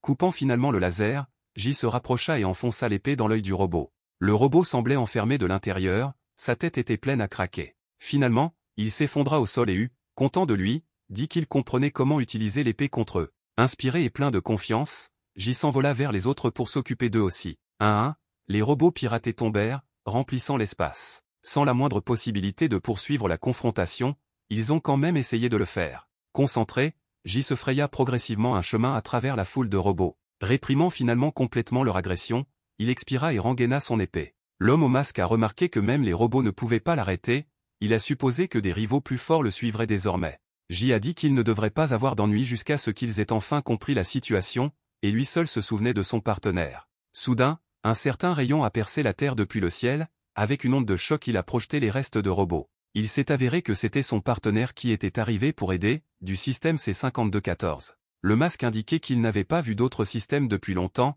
tandis que J ne pouvait pas comprendre pourquoi les robots avaient acquis une forme matérielle. Il s'est secoué et a fait de son mieux pour impressionner J, puisqu'il était dans le corps d'une belle fille. Le partenaire s'est présenté comme étant Lyphéon, il était confucéen, il a salué J, qui lisait des informations sur lui. Le rassemblement de l'équipe bleue était terminé, le masque remarqua qu'il était bien confucéen, ou lui demanda combien il y avait de titres. L'homme masqué a choisi d'éviter sournoisement la réponse, laissant entendre que J devrait lui demander gentiment. Un autre homme masqué a répondu volontiers qu'il existe 12 types au total. Masque J n'était pas satisfait du comportement de Masque Li, comme il l'a démontré avec son expression faciale. Wu a dit qu'il devrait changer le système, Masque J lui a rappelé que ce n'était pas lui qui avait parlé de changer la mangeoire, et que c'était le comble de l'indécence. Féon Masque a demandé à J quel était son rang, ce à quoi il a répondu que c'était un secret. Masque Li a demandé de répondre à la gentillesse avec gentillesse, de plus, après avoir appris les capacités de chacun, il y a une plus grande chance de compréhension mutuelle. Laissant entendre qu'elle est une fille qui devrait céder à un homme, Masque J a déclaré qu'il était un homme dans un corps de fille. Féon et son masque étaient choqués, ils ne savaient pas comment réagir à cela. De surprise, Li s'est figé sur place, la bouche ouverte, et a appelé J mon pote. Il était visiblement nerveux et marmonnait quelque chose d'incompréhensible dans sa barbe, se cachant derrière un étrange éventail. Soudain, J a vu plusieurs machines volantes s'approcher d'eux et a suggéré de courir aussi vite que possible. À ce moment, Li leur prêta également attention, il planait dans le ciel. Il se leva et regarda leurs armes tourner dans sa direction. Féon a dit qu'un vrai mari noble devrait protéger les beautés, et en ce moment se corrigeant, il a dit qu'il parlait d'un ami. Li remarqua qu'ils étaient de plus en plus nombreux, ils volaient en grand nombre. Il a réitéré qu'un véritable homme noble ne devrait pas reculer devant les défis. Soudain, de très gros objets ont commencé à se générer devant lui. Ils ont réalisé leur génération complète et il s'est rendu compte que d'énormes robots. Se corrigeant un peu, il dit qu'un homme vraiment noble devrait écouter les opinions des autres. En se retournant, il découvrit que J s'était déjà enfui, Li essaya de l'appeler. Après l'avoir rattrapé, il lui demanda pourquoi il ne l'avait pas invité avec lui et ce qu'il devait faire ensuite. Cela signifie-t-il que tout était le souvenir de l'ancien propriétaire? J a appelé Féon à le suivre, sous le feu, ils se sont enfuis ensemble loin de cette armée. Pendant ce temps, Shao Nian et Shao Yu erraient dans le même type de couloir. Soudain, ils ont été entourés par un groupe d'inconnus, Ua a déclaré qu'elle avait trouvé le groupe bleu, ils ont été placés dans une pièce. Shao Ua se sentait un peu mal, Nian a dit qu'elle ferait tout elle-même, le rassemblement de l'équipe rouge était terminé. Pendant ce temps, étant dans cette belle et haute tour, dans la pièce, la porte s'ouvrit et le garde qui se tenait sur le seuil leur demanda de le suivre. En sortant de la salle, il se tourna vers eux en leur disant qu'ils avaient de la chance, ils venaient d'arriver quand le patron était prêt à les recevoir. Ils suivirent le garde sur les longues marches. Ouvrant légèrement la porte, il dit au patron qu'il avait amené quelqu'un, Nian et Ua restèrent à l'écart. En entrant, ils tombèrent littéralement sur une sorte de bacchanal, où un patron satisfait était assis sur une chaise. Il les regardait cyniquement et, avec un pathétique et une impudence excessifs, les invitait à se rapprocher. Tout le monde autour d'eux portait des tenues étranges, il les regardait et souriait. Finalement, Ua et Nian se sont approchés du patron, il fumait un cigare et les regardait. À un moment donné, il s'est dit satisfait de la qualité des marchandises et a tendu la main à Nian. Il l'a pris dans sa main et voulut la rapprocher, elle ne pensa même pas à résister. Au contraire, elle a remarqué qu'elle avait beaucoup de chance dans cette tâche, puisque sa première capacité était de comprendre la colère, ce qui lui donnait une force incroyable. Il a souri et a dit qu'il aimait les filles si vives. Après quoi quelque chose d'incompréhensible et d'inexplicable a commencé à se produire. Soudain, elle réalisa ce qui se passait, mais elle resta surprise. Nian n'arrivait pas à croire ce qui se passait, il activa la téléportation, Hua essaya de l'appeler. À ce moment-là, Xiao Hua a été attrapé par les gardes, Nian ne savait pas quoi faire. Elle n'arrêtait pas de répéter que cela ne pouvait pas être le cas, est-il vraiment le porteur idéal? Les autres, menés par le patron, se levèrent et regardèrent Hua et Nian s'envoler vers le dôme. Nian a parcouru les options, il a supposé qu'il avait échangé des unités d'énergie. Les formes de vie dans le monde électronique sont dans un état énergétique, elles sont capables de créer leur propre type d'énergie, ce sont les méthodes de Capita, qui était le magnate du réseau informatique de ce monde, de cette façon il a pris le contrôle de tout le monde. Ainsi, la société, selon les préférences et les sympathies de Capita, était divisée en plusieurs classes. Citoyens ordinaires capables d'utiliser quotidiennement 30 unités d'énergie, les combattants et les fonctionnaires, qui sont également capables d'utiliser quotidiennement plus d'une centaine d'unités d'énergie, et parfois environ 1 millier d'unités d'énergie. Enfin, des hauts fonctionnaires et des confidents de Capi, capables d'utiliser plus d'1 millier d'unités d'énergie. Malgré le fait que les gens ont la possibilité d'accumuler plus d'énergie pour gravir les échelons, peu de gens peuvent le faire. Fumant toujours un cigare, le patron a ordonné de prendre les armes et d'attraper ses filles. Nian comprit qu'il était tout simplement impossible de combattre ouvertement Capi, avec ses 30 unités d'énergie. La seule opportunité était d'utiliser les capacités de connaissance que leur conférait le système des intentions meurtrières. Certes, leurs compétences sont limitées par leur état mental, et la limite de Nian était d'environ 2 minutes, elle a quand même utilisé la deuxième compétence. Le principal avantage de cette capacité était que le bouclier activé reflétait les attaques ennemies. Nian a continué à penser que, malgré le fait que ce monde soit constitué de formes de vie énergétique, la puissance des balles reste normale. Elle voulait déterminer si ses compétences pouvaient leur causer des dommages importants. Nian a dispersé les gardes du patron, mais peu de choses ont été faites pour lui faire du mal. Il a remarqué qu'elle faisait du bon travail, mais c'était en vain car il avait une réserve d'énergie beaucoup plus grande qu'eux.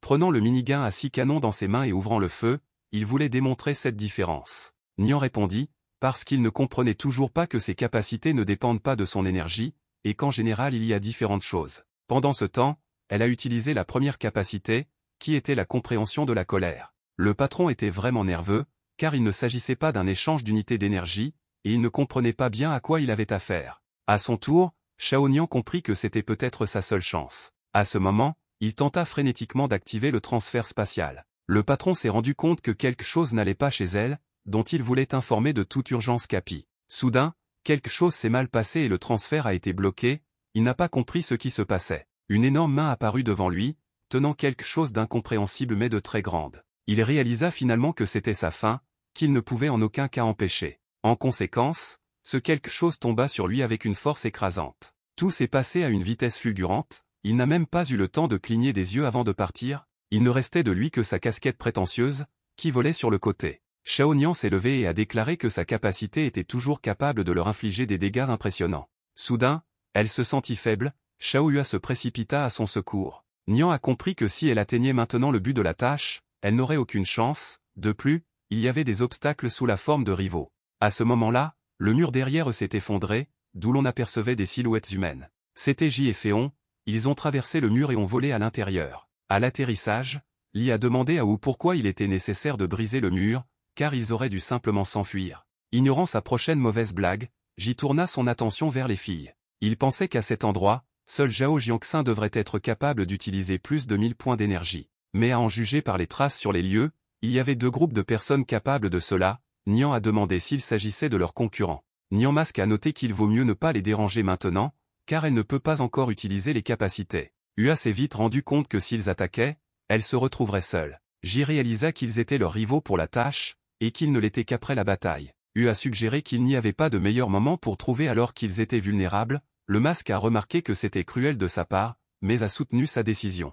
Soudain, derrière eux se trouvait une armée de robots dont ils essayaient de se cacher. Ji et Féon se sont retournés et ont levé la main. Wu a compris comment surmonter la situation actuelle. Il a dit qu'il avait trouvé Zhao qui se livrait au trafic d'êtres humains sur le Darknet et qu'il avait été éliminé par lui parce qu'il avait résisté. Il a également remarqué qu'il pouvait vérifier ses données résiduelles comme preuve, le robot a répondu que le rapport avait été reçu. Après quoi il a commencé à stabiliser ses données résiduelles. Lee lui a demandé comment il avait réussi à y parvenir, il a répondu qu'il le considérait comme un traître parce qu'il travaillait sous couverture. Puis Féon lui a demandé comment il savait qu'ils étaient ici, J a répondu que c'était probablement à cause des souvenirs de l'ancien propriétaire. Xiao Nian et Xiao Hua se sont dépêchés de quitter les lieux. À ce moment-là, un inconnu s'est envolé vers J et Lee dans une chaise volante, disant qu'il faisait tellement de bruit. Et il ajouta avec arrogance qu'un si gros poisson tombait entre leurs mains. L'un des robots lui a adressé un rapport, l'appelant M.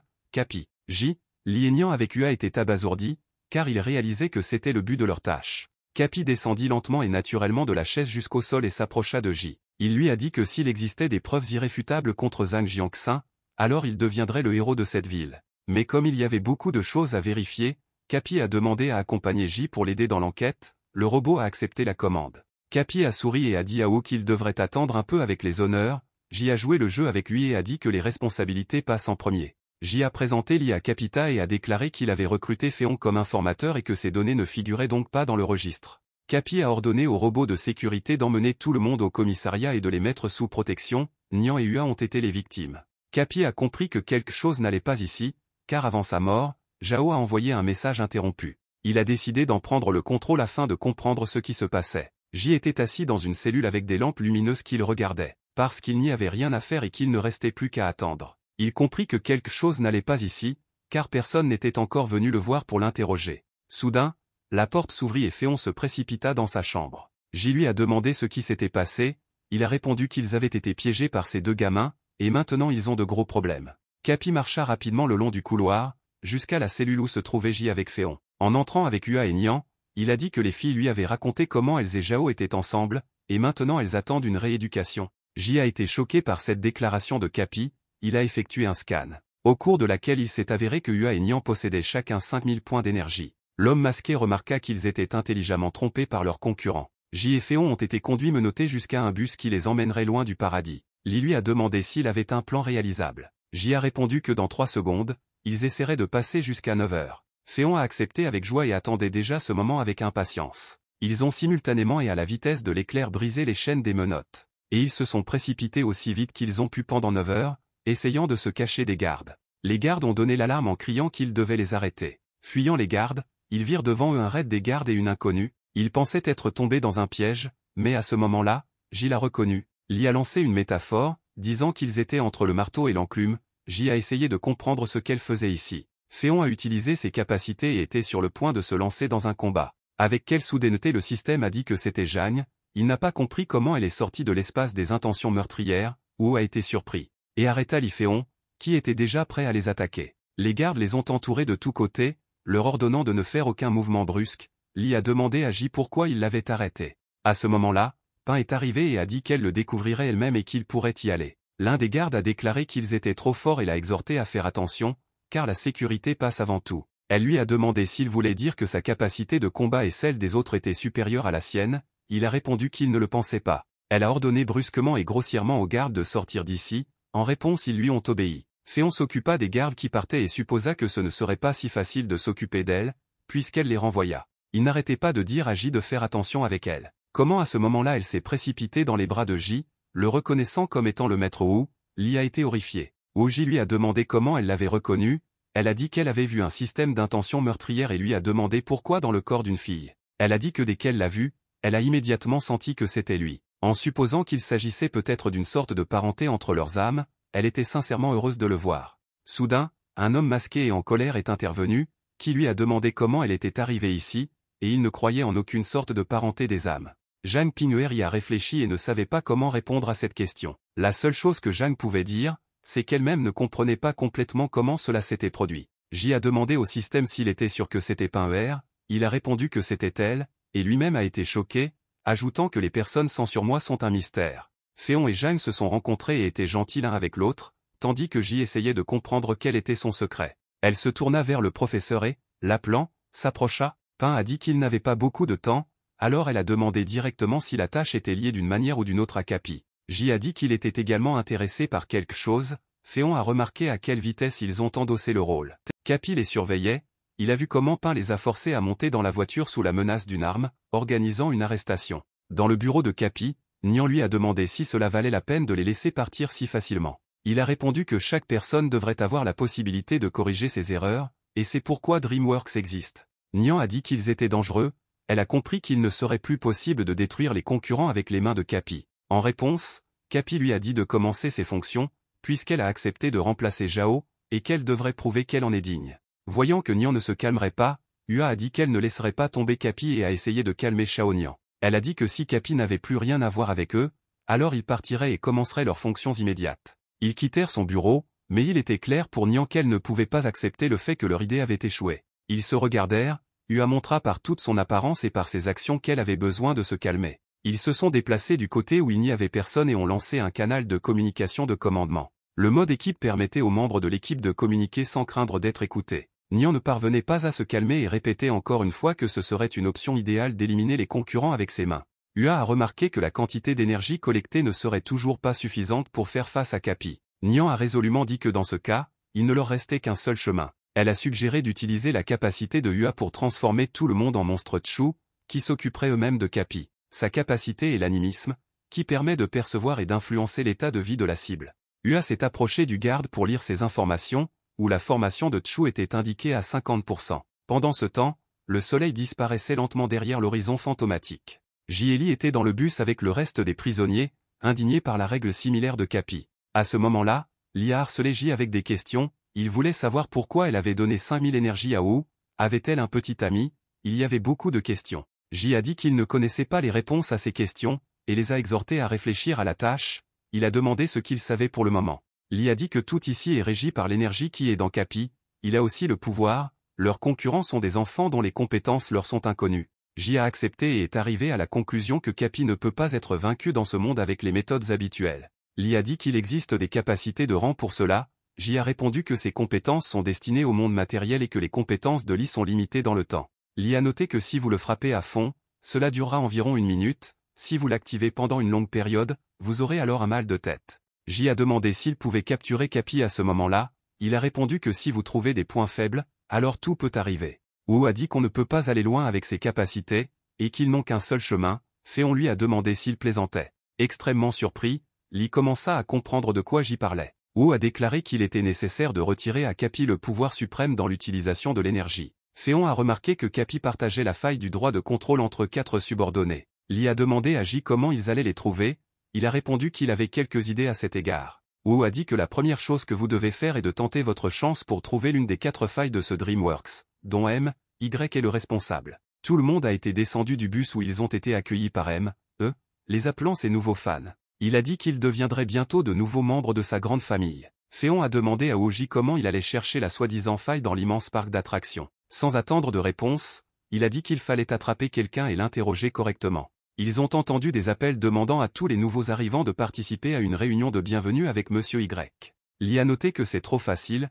vous n'avez même pas besoin d'un plan. Ils ont approché 2 filles et J a demandé 2 sièges, en réponse, ils ont été accueillis comme de nouveaux fans, disant qu'ils formaient une seule famille. Féon a demandé à J d'y réfléchir à nouveau et a voulu chercher une autre option, arguant qu'il ne veut pas devenir une sorte de fan. Il a vu comment l'un des arrivants était maîtrisé et traîné à l'intérieur, au même moment où les filles qui se trouvaient à l'entrée appelaient pour se rendre chez elles. Réalisant que J était déjà à l'intérieur, il décida de le suivre, regardant attentivement les gardes tout au long du chemin. Féon, faisant semblant d'être un imbécile, a expliqué comment se rendre à l'endroit pour élever les fans, et est entré à l'intérieur. Il a vu J assis sur une chaise, s'est assis à côté de lui et a posé des questions de manière convaincante sur le plan de leurs actions futures. Li a demandé de ne pas lui cacher ce que J avait prévu, il a à son tour répondu qu'après avoir vu les capacités de Féon, une idée lui est venue. Mais il voulait d'abord voir quel truc il leur avait préparé, Li a déclaré avec inquiétude que ses paroles ne lui inspiraient pas confiance. Cet endroit ressemblait à un théâtre, devant eux il y avait une scène d'où sortait une fumée inconnue.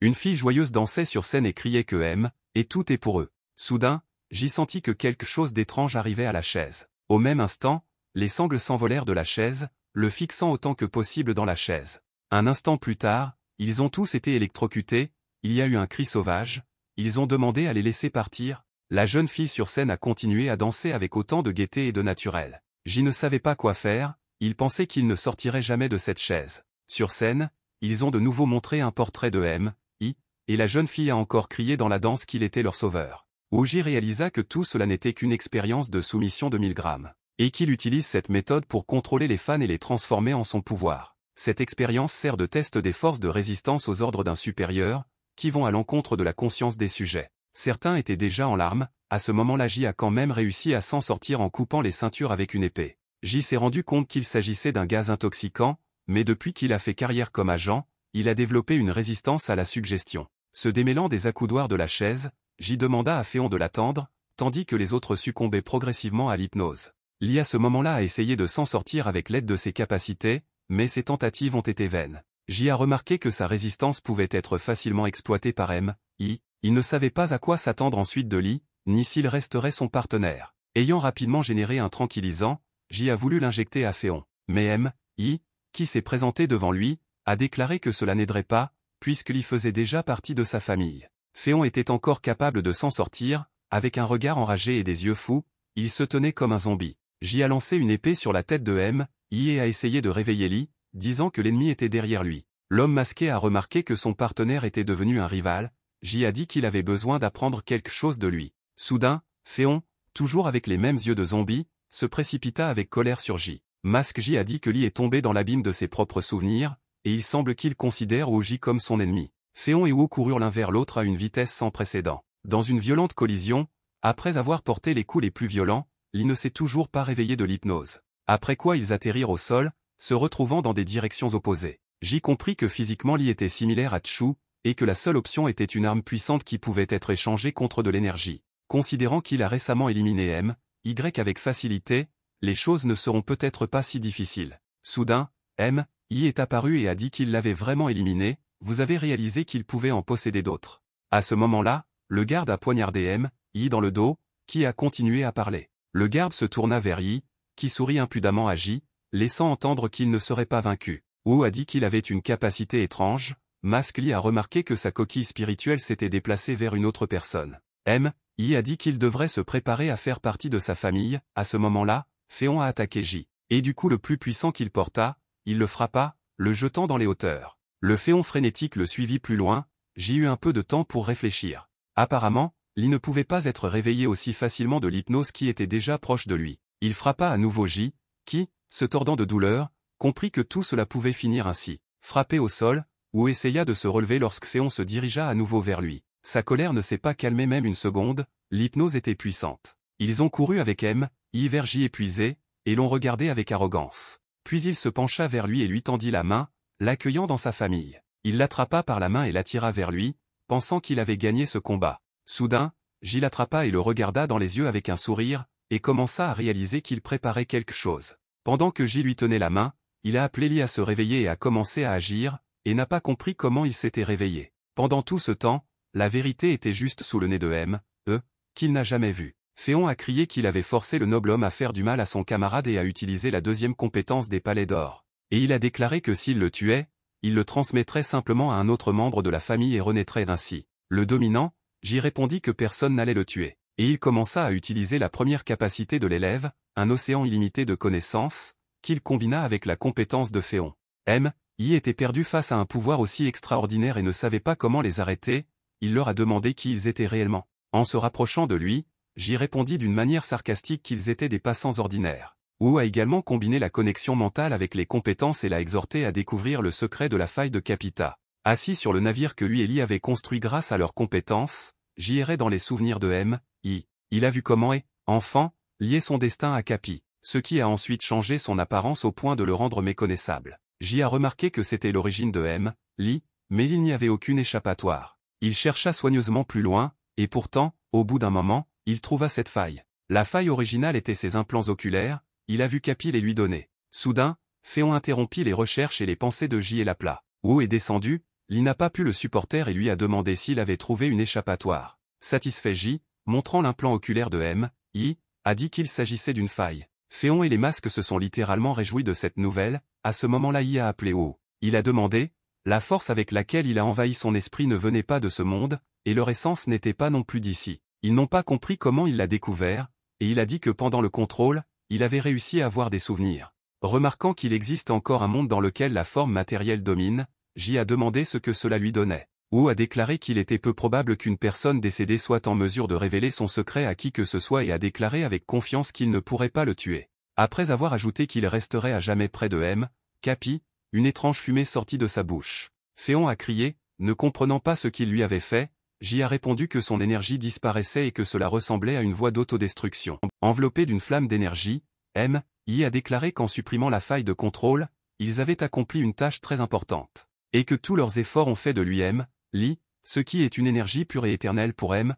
Capi. Ils ont vu son corps brûler dans l'épaisseur de l'énergie. Li ne comprenait pas ce que signifiaient ces paroles, car ils avaient gagné, mais il y avait le sentiment que ce n'était pas la fin. J a exhorté Li à se dépêcher, car Capi savait probablement déjà tout, d'autant plus qu'il devait maîtriser un point d'énergie supplémentaire. Pendant ce temps, dans le bureau de Capi, où Jeanne était également présent, il regardait attentivement ce qui se passait sur grand écran. Soudain, il se saisit la tête et serra les dents plutôt nerveusement. Pinwer lui a demandé s'il allait bien, il a agité la main et lui a fait signe que tout allait bien. Il s'est assis sur une chaise et s'est tourné vers elle et lui a dit que la faille de M.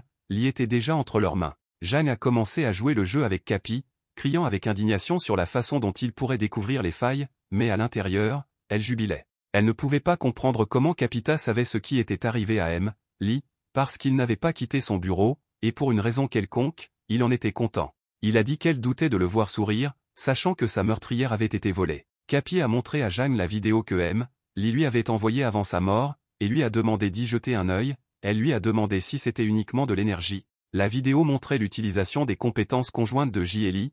Capi a répondu que cela ne s'appliquait pas à l'énergie de leur monde. Elle a été surprise. Capi a déclaré qu'il avait examiné les enregistrements de leurs transactions et fluctuations énergétiques, mais qu'il ne pouvait pas voir le croisement énergétique. De plus, Capi a remarqué que le cas de Zhao Meli et Zhao Jiangxu avaient envoyé quelqu'un pour le tuer, et que l'autre gars avait également été tué accidentellement. Ping lui a demandé s'il croyait qu'ils étaient ressuscités pour s'emparer des meurtrières. Elle a répondu que Yuxin protégerait les meurtrières. Capi a dit que cela n'était pas nécessaire, puisqu'ils étaient un cadeau pour leur ciel et un complément idéal au plan de la vie éternelle. Ping ne comprenait pas très bien de quoi elle parlait. Capi réalisa qu'elle ne le savait pas et claqua des doigts. À ce moment-là, un hologramme de la planète est apparu, et il a dit que la planète est constituée d'énergie qui a commencé à vieillir. Il a créé un système de valeurs énergétiques pour que chacun vive longtemps et que les changements d'humeur génèrent de l'énergie qui alimente la planète. Il a également remarqué que les émotions des gens sont assez instables et qu'il est donc plus difficile de les influencer. Par conséquent, il a formé Ping, Yi, Zhao et Kirt, qui devaient stimuler les gens à distribuer les valeurs énergétiques. Ces dernières années, la stimulation est devenue inutile. Ping a proposé de donner le pouvoir aux gens. Capi a dit qu'elle était jeune et qu'elle ne comprenait pas. Mais avec l'apparition de ce type, la situation a changé, et peut-être que Capi a trouvé un nouveau générateur pour alimenter la planète. Il a répondu qu'elle était heureuse de le servir, mais qu'elle comprenait qu'elle devait tout dire rapidement au professeur avant qu'il ne soit attrapé. Elle a demandé s'il devait être arrêté. Il a répondu que ce n'était pas nécessaire. Elle a suggéré qu'elle ferait tout. Soudain, un robot monstre inconnu a percé le mur derrière eux. Personne n'a compris d'où il venait ni ce qu'il voulait. Les gardes ont ouvert le feu sur lui. Ce qui n'a pas eu beaucoup de succès, puisque tout s'est passé exactement dans l'autre sens. Le robot a tiré sur tous les gardes. Derrière qui se tenait Nian, qui disait que Capi ne pouvait plus se cacher maintenant, même si elle devait combiner leurs compétences avec UA. Jeanne ne savait pas quoi faire dans cette situation, protéger Capi et ne pas révéler son identité, ou s'enfuir. Elle a dit que la sécurité de Capi passe avant tout et qu'elle devrait se retirer. Il l'exhorta à avoir le sang plus calme, disant qu'un insecte ne pouvait pas effrayer un lion. Capi s'est approché du robot et, ne lui permettant pas d'attaquer en premier, a activé la barrière. Le monstre robot s'est soudainement retrouvé piégé dans une cage. Capi se leva et le regarda, alors qu'il ordonnait immédiatement la destruction du robot. Les bords de la cellule ont fortement convergé, sciant ainsi le monstre en petits morceaux. D'un côté, Ua et Nian, perplexes, ne comprenaient pas comment cela s'était produit, de l'autre, Jeanne, qui n'était pas moins surpris. Capi se tenait fièrement et avec une certaine confiance devant les restes du robot. Il a dit que tout le monde avait probablement oublié que c'était lui qui dirigeait ce monde. Il s'est tourné vers Ping et a dit que Kirt livrerait ses 2 filles ici, mais avant cela, les environs devaient être dégagés. Jeanne a été surprise que Kirt soit déjà parti. Elle a demandé à Capi exactement comment il était nécessaire de nettoyer les environs. Il a déclaré que ce ne sont pas les seuls étrangers, même s'ils sont petits, mais n'est-ce pas ennuyeux quand ils sautent constamment devant vous? Ping a compris qu'il voulait étudier toutes les données pour déceler les écarts, et dans ce cas, elle serait découverte. Elle s'est rendue compte qu'elle ne pouvait pas vous aider. Pendant ce temps, J et Féon erraient dans le parc parmi les zombies hypnotisés.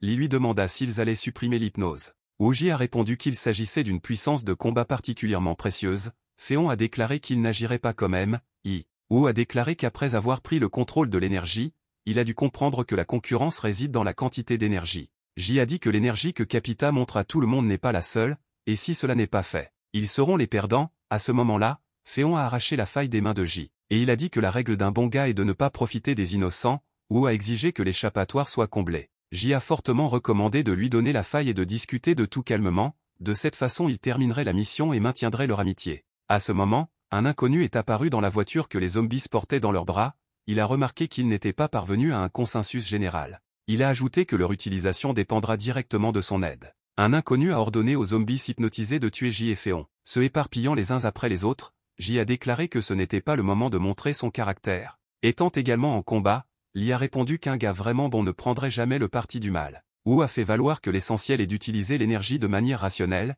Lee a déclaré que ce n'était pas une excuse, le méchant a remarqué qu'il était à l'heure. J n'a pas pu parvenir à un accord avec Féon, il l'a exhorté à se calmer et à arrêter d'être en colère. Lee, comme auparavant, a tenu bon. À ce moment-là, il a commencé à utiliser ses capacités debout. Tout en dispersant les zombies, il a continué à dire à J qu'exploiter les gens à ses propres fins n'est pas considéré comme une victoire équitable. À ce moment-là, Féon a volé vers le méchant principal, lui infligeant un coup écrasant. Ne s'attendant pas à une telle force, l'inconnu s'est envolé de l'arrière de la voiture. Féon courut vers lui et lui délivra plusieurs autres coups tout aussi faibles. Il a littéralement conduit devant l'enseigne du parc d'attractions. À son tour, l'inconnu ne pouvait rien faire. Une fois au sol, le méchant réalisa finalement qu'il ne pouvait pas se cacher. Féon sentit son avantage et l'attaqua à nouveau. Infligeant plusieurs attaques plus puissantes, il sauta sur le côté. Se retrouvant devant J, Féon, content de lui, s'approcha de lui. Il a dit que c'était la détermination d'un bon gars. J a souri en réponse. Soudain, ils ont entendu un grognement sur le côté.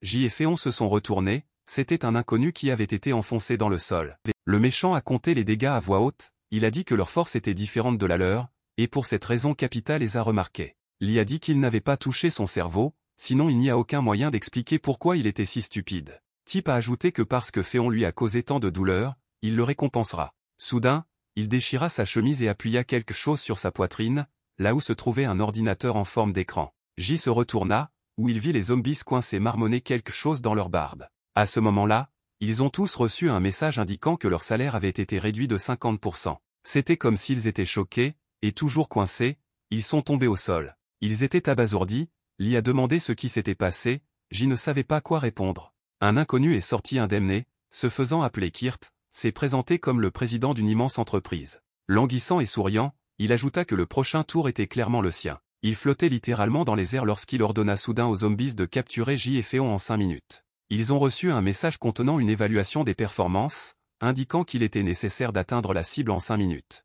Ils se précipitèrent sans pitié sur J et Féon, qui ne comprit rien. Lee a appelé l'un des attaquants zombies, Kirtz, à reprendre ses esprits. En réponse, l'hypnotisé a dit qu'il disait des bêtises et que personne ne les contrôle. Féon leur a demandé, s'ils ne sont pas sous contrôle, alors pourquoi est-il Kirtzu? L'un d'eux a expliqué qu'ils avaient des familles et qu'ils devaient les nourrir, et d'ailleurs, la dernière tentative de désobéissance avait déjà conduit à des ennuis. L'autre, au contraire, leur ordonna haut et fort de se taire immédiatement. Féon pensait que tout le monde voulait devenir un héros, mais la vie peut être assez imprévisible. Après avoir réfléchi au problème de manière plus globale, il s'est rendu compte par lui-même qu'une personne ne devrait pas être comme ça.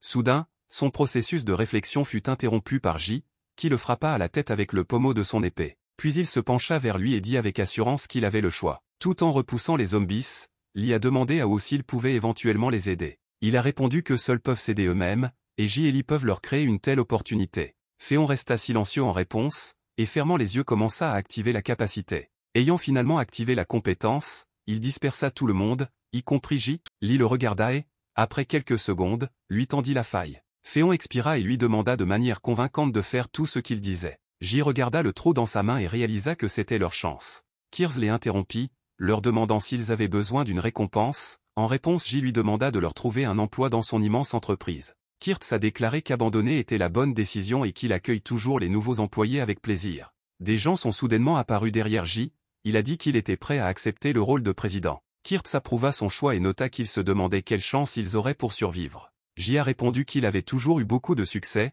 Kirz l'a interrompu et a dit que sa chance s'arrêtait là. C'est à ce moment-là qu'un véritable bain de sang commence entre les parties. J et Féon étaient sur le point de se jeter sur Kirz, quand soudain, quelque chose d'étrange est apparu, semblable à une matrice flottante de nombres. Kirtz s'est rendu compte que leur force est vraiment grande, puisque Capi effectue l'analyse des données. Comme il voulait lui-même se débarrasser de Capi, Kirtz décida de leur faire une offre. Pendant ce temps, dans le bureau de Capi, qui est en compagnie de Jeanne, Pinwer lui a demandé pardon, réalisant que c'était probablement la fin. Il a répondu qu'il pouvait aussi la contrôler, car la façon dont elle se comporte peut être différente de ce qu'elle a en tête. Elle a accepté, se tenant derrière lui et tenant une arme dans son dos. Jeanne pensait qu'elle pouvait maintenant résoudre les problèmes du professeur. Capi prit dans sa main une des chaînes volant dans l'espace des matrices, et dit qu'il avait trouvé quelque chose. Soudain, Pin se décida finalement et pointa le pistolet dans son dos. À ce moment-là, la porte du bureau s'ouvrit, sur le seuil de laquelle Nian et Ua se tenaient, disant que personne ne pouvait connaître un tel pouvoir. Jeanne a expiré parce qu'elle s'est rendue compte qu'elle n'avait pas été découverte, ce dont elle, à son tour, était très reconnaissante. Capi lui a suggéré de tuer ses filles en échange de son pardon. Elle l'a remercié pour l'opportunité d'expier sa culpabilité. En fait, elle ne voulait pas et ne pouvait pas les tuer, car ce sont des personnes, mais aussi des enfants. Il s'est retourné, en partant, a dit qu'il lui laissait ses gamins. Capi s'est assis sur une chaise derrière Pinwer et a dit qu'il voulait regarder cette performance. Voyant qu'elle commençait à les viser, il remarqua que Jeanne ne se retenait pas dans ses désirs. Elle a dit à Shao Nian et Ua qu'elle ne les épargnerait en aucun cas. Ils la regardèrent et remarquèrent qu'elle souriait étrangement. Nian et Ua se regardèrent, pensant qu'elle n'avait pas l'air assez menaçante. Exhortant Ua à faire attention, Nian a déclaré qu'elle l'attaquerait en premier. À ce stade, Ua a commencé à distraire Jeanne, implorant prétendument grâce. Pendant que Shao Nian l'attaquait de l'autre côté, elle a fait trébucher Jeanne, la faisant ainsi tomber au sol. Après quoi, utilisant cette capacité, elle se précipita à nouveau vers elle. Soudain, Pin contre-attaqua avec un violent coup de pied à la tête. Jeanne a été surprise parce qu'elle a remarqué que le corps lui-même réagissait. C'était une réaction défensive face aux menaces extérieures contre la vie. Il pensait que le propriétaire du corps tuait des gens. Pinwer attrapa l'épée qui était derrière elle. Puis elle a frappé Nian avec, qui à son tour a réussi à activer le bouclier. Elle a pensé que Jeanne lui avait fait une farce. À ce moment, Shao Nian a utilisé une autre de ses capacités, que Pin a retenue avec confiance et avec succès avec son épée. Capi, qui observait ce qui se passait, comprit que seuls ceux qui maîtrisaient les 4 points d'énergie pouvaient autant résister. Ce groupe de personnes sera vraiment en mesure d'améliorer et de compléter le plan de longévité, pensa Capi. Jeanne s'est rendu compte que cette personne maîtrisait également la capacité de déformer l'espace et que ses compétences sont ici dans une situation perdante. Shao Nian et Ua voulaient utiliser la compétence du frère aîné, activant laquelle il transformerait Jeanne en Chu afin de tuer Capi. Ua accepta et commença à activer la première capacité. Pinwer ne savait pas à quoi s'attendre d'eux, mais elle comprenait qu'il ne pouvait rien planifier de bon. Sur le panneau lumineux devant Ua, le nom de Jeanne Pinwer est apparu. Après plusieurs opérations, le téléchargement pour activation a commencé. Jeanne a décidé d'être proactive, a sorti son épée et s'est précipitée dans leur direction. Elle a balancé son épée au moment où Shao Ua a activé la compétence. Soudain, Pin s'arrêta sur place et les regarda avec surprise.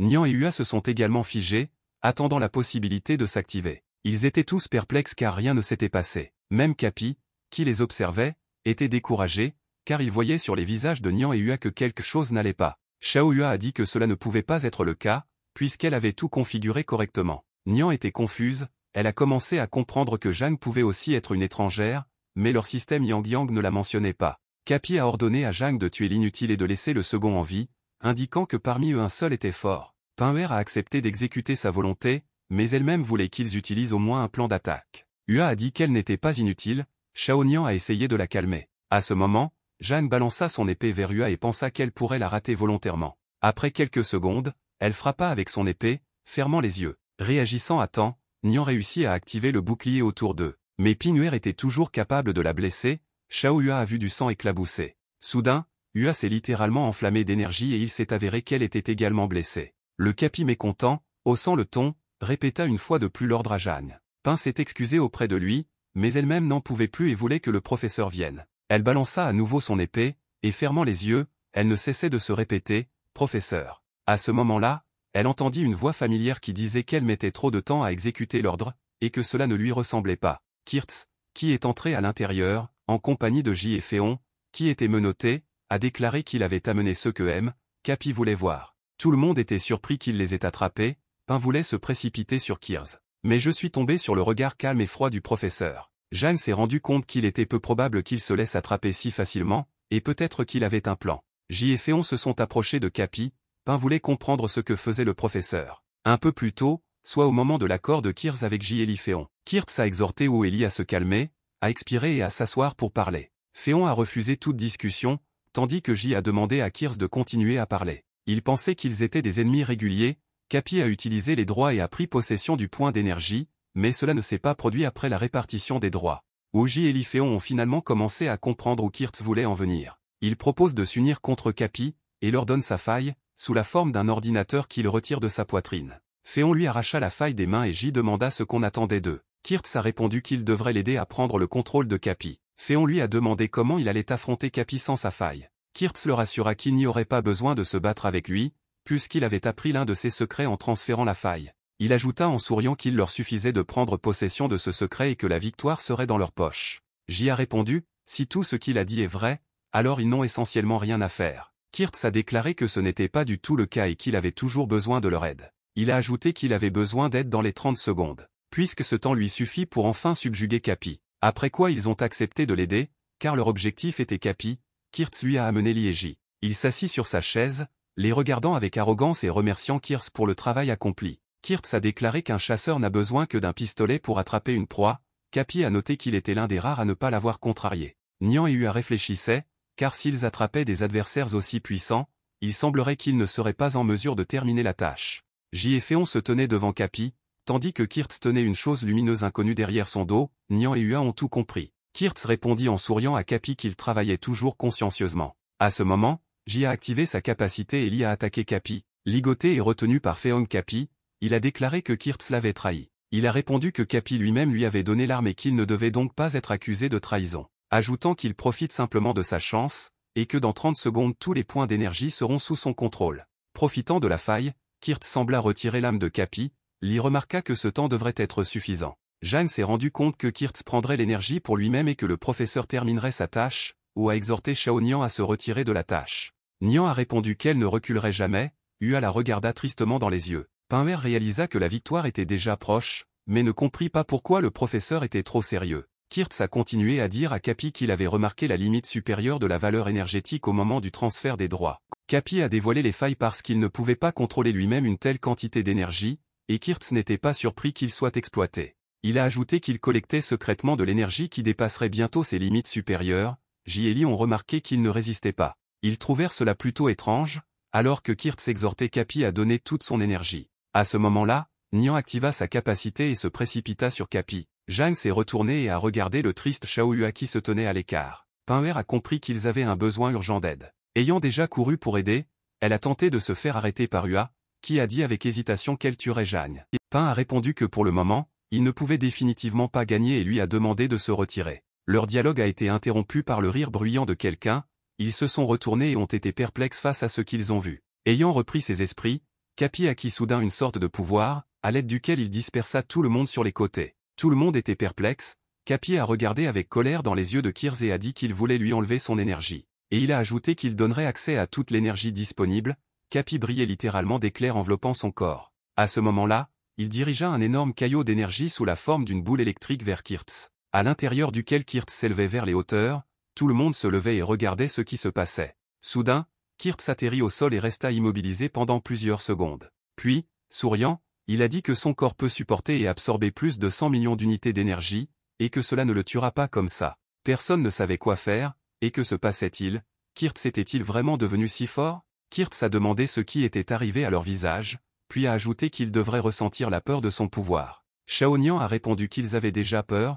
Kirtz la regarda avec indignation. À ce moment-là, l'inexplicable commença à arriver à Kirtz. C'était comme s'il se transformait en un gros monstre. Capi a noté que 100 millions, ce n'est pas beaucoup et que les gens dans ce monde ont des limites supérieures, mais Capi a dit qu'il n'est pas une personne. Il s'est présenté comme un dieu qui veut conduire ce monde vers une nouvelle voie de civilisation, et rien ne peut l'arrêter. Kirtz lui demanda à son tour quelle était sa limite et quelle était sa force. Capi a répondu avec désinvolture qu'environ 1 billion d'unités d'énergie, ajoutant que pour le moment, ce n'est pas important. Tout le monde dans la salle a été choqué par sa déclaration. J et Féon ont remarqué qu'ils ne pouvaient pas bouger, quelque chose les a immobilisés. Après quoi Capi leur a demandé s'ils s'étaient bien échauffés, laissant entendre qu'ils ne pourraient pas le supporter. Kirtz à ce moment-là a soudainement commencé à s'enflammer avec une force inconnue. Son corps a été englouti dans une énorme boule de feu, le démoralisant ainsi. Jeanne a compris qu'il était nécessaire d'agir rapidement et de manière décisive. Soudain, la balle a explosé, provoquant une onde de choc qui a touché les autres. Les gardes effrayés s'enfuirent avec horreur dans différentes directions.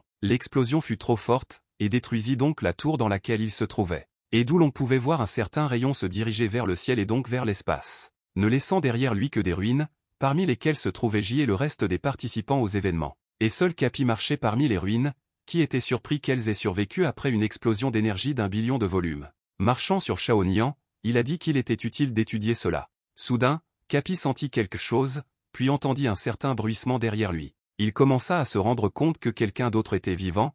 Capi se retourna. C'était Xiaoyue derrière qui se tenait un monstre inconnu. Il a exigé de retirer la jambe de sa sœur. Juste au moment où Capi voulait l'inciter à se calmer, une voix familière l'appela de l'autre côté. Cette fois, il a eu une surprise de la part de Jagne, qui a sorti son épée et l'a menacée. Ses yeux étaient noirs, elle n'était clairement pas elle-même, du fait que Capi avait fait du mal au professeur. Ua a dit qu'elle ne le permettrait pas, puisque c'était son objectif. Pinuer a répondu que dans ce cas, elle tuerait également Xiaoyue.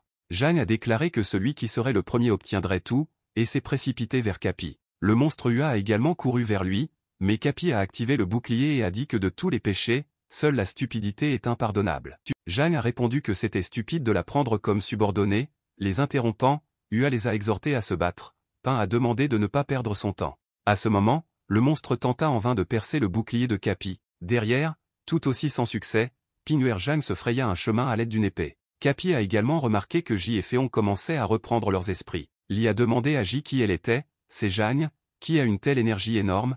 Il s'est surpris à penser qu'il était également intéressé à savoir cela.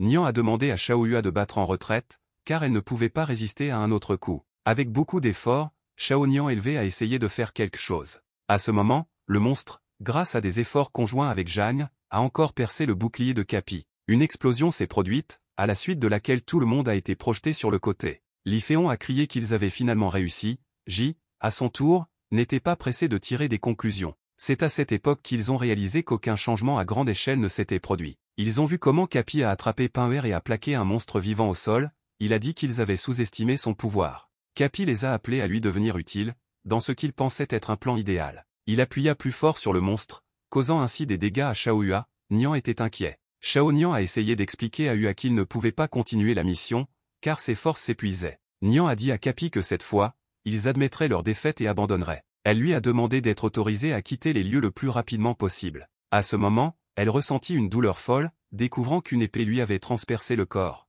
Choqué, Xiaoyue regardait ce qui se passait et ne savait pas quoi faire. Xiaonian l'a exhorté à s'enfuir rapidement avant qu'il ne soit trop tard. Ua commença frénétiquement à imaginer ce que Nian attendait ensuite, mais elle ne pouvait toujours pas influencer la situation. L'épée qui dépassait de son dos commença progressivement à corroder le corps de Xiaonian.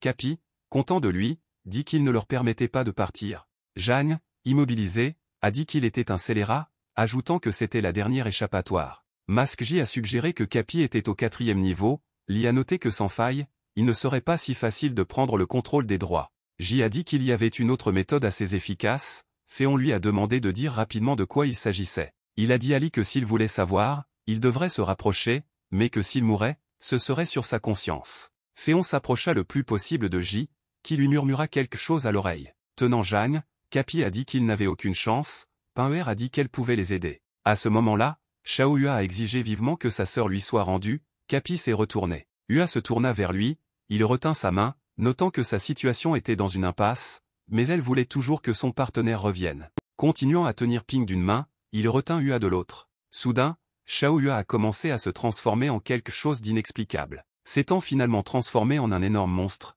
Ua exigea de nouveau qu'il rende Nian. Xiaoyue, sous la forme d'un monstre, a attaqué Capi, qui ne s'attendait pas à une telle transformation de sa part. Revenant sur le côté, il libéra finalement Pinuer Jagne de sa main. Ce que, à son tour, Wuji a réussi à prendre dans ses bras, ce qui l'a agréablement surprise. Jagne a demandé pardon au professeur de ne pas avoir pu l'aider. J a répondu qu'elle avait déjà fait beaucoup pour lui et lui a demandé de ne rien faire de plus. À ce moment-là, Ua, sous la forme d'un monstre, traversa le bouclier de Capi. Elle pensait que le professeur pouvait aussi aller vers la mort. Et elle se reprochait sa faiblesse, car si elle avait plus d'énergie, elle pourrait l'aider considérablement. Après un certain temps, Ua était encore capable de percer un autre bouclier Capi. Après quoi elle le frappa d'un grand coup, le rejetant ainsi. Capi a dit qu'elle pouvait le battre autant qu'elle le voulait tant qu'il accumulait de l'énergie. Debout devant elle de toute sa hauteur, il déclara avec assurance qu'il était immortel. Debout derrière lui, J a demandé si l'énergie cessait de se reconstituer, et alors, Capi se tourna vers Féon et Woji, qui le regardaient en souriant.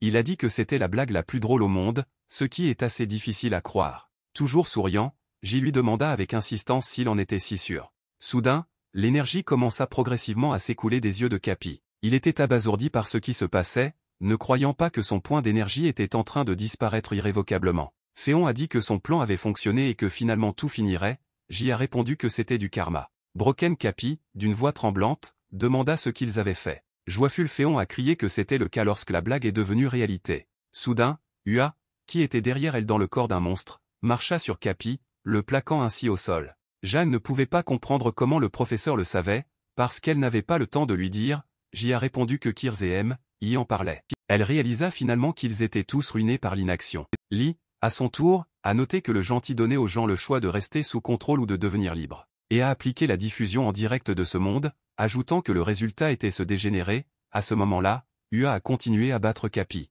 Jeanne a supposé que la mission du professeur était terminée, J l'a interrompu et a dit que rien n'existe plus important que la vie. À ce moment, Capi les remercia, essayant de retenir un autre coup de Ua. Il a fini par dépenser tous ses points d'énergie accumulés pour cette capacité, et il apparut devant eux sous la forme d'un robot géant, disant que pour la première fois quelqu'un l'avait forcé à révéler cette carte. Féon remarqua qu'il était toujours magnifique, tandis que Capi se dépêcha de s'occuper du monstre Ua. J et Pinuer l'ont regardé amener facilement le monstre au sol. Capi a dit que leur esprit n'est pas capable de comprendre ce qui se passe. Tout en tirant avec le canon sur Shao Ua, il a continué à dire qu'il avait absorbé non seulement l'énergie, mais aussi leur équipement externe. Il les aurait laissés vivre, mais ils ont contrecarré son plan parfait en se faufilant dans son dos. J a demandé à Capi s'il était capable d'absorber leur partie intérieure en même temps. Il a félicité J pour son intelligence, tout en pointant simultanément son arme sur le même Shao Ua. Après avoir tiré à nouveau, il ajouta que leur colère, sous sa forme originelle, se déversait dans son mécanisme.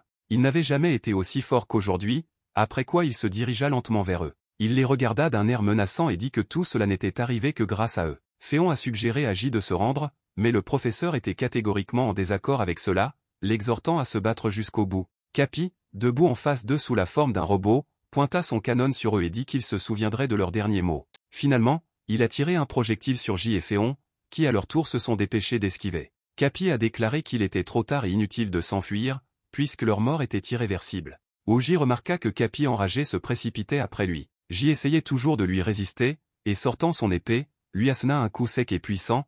Capi répéta à nouveau que c'était inutile.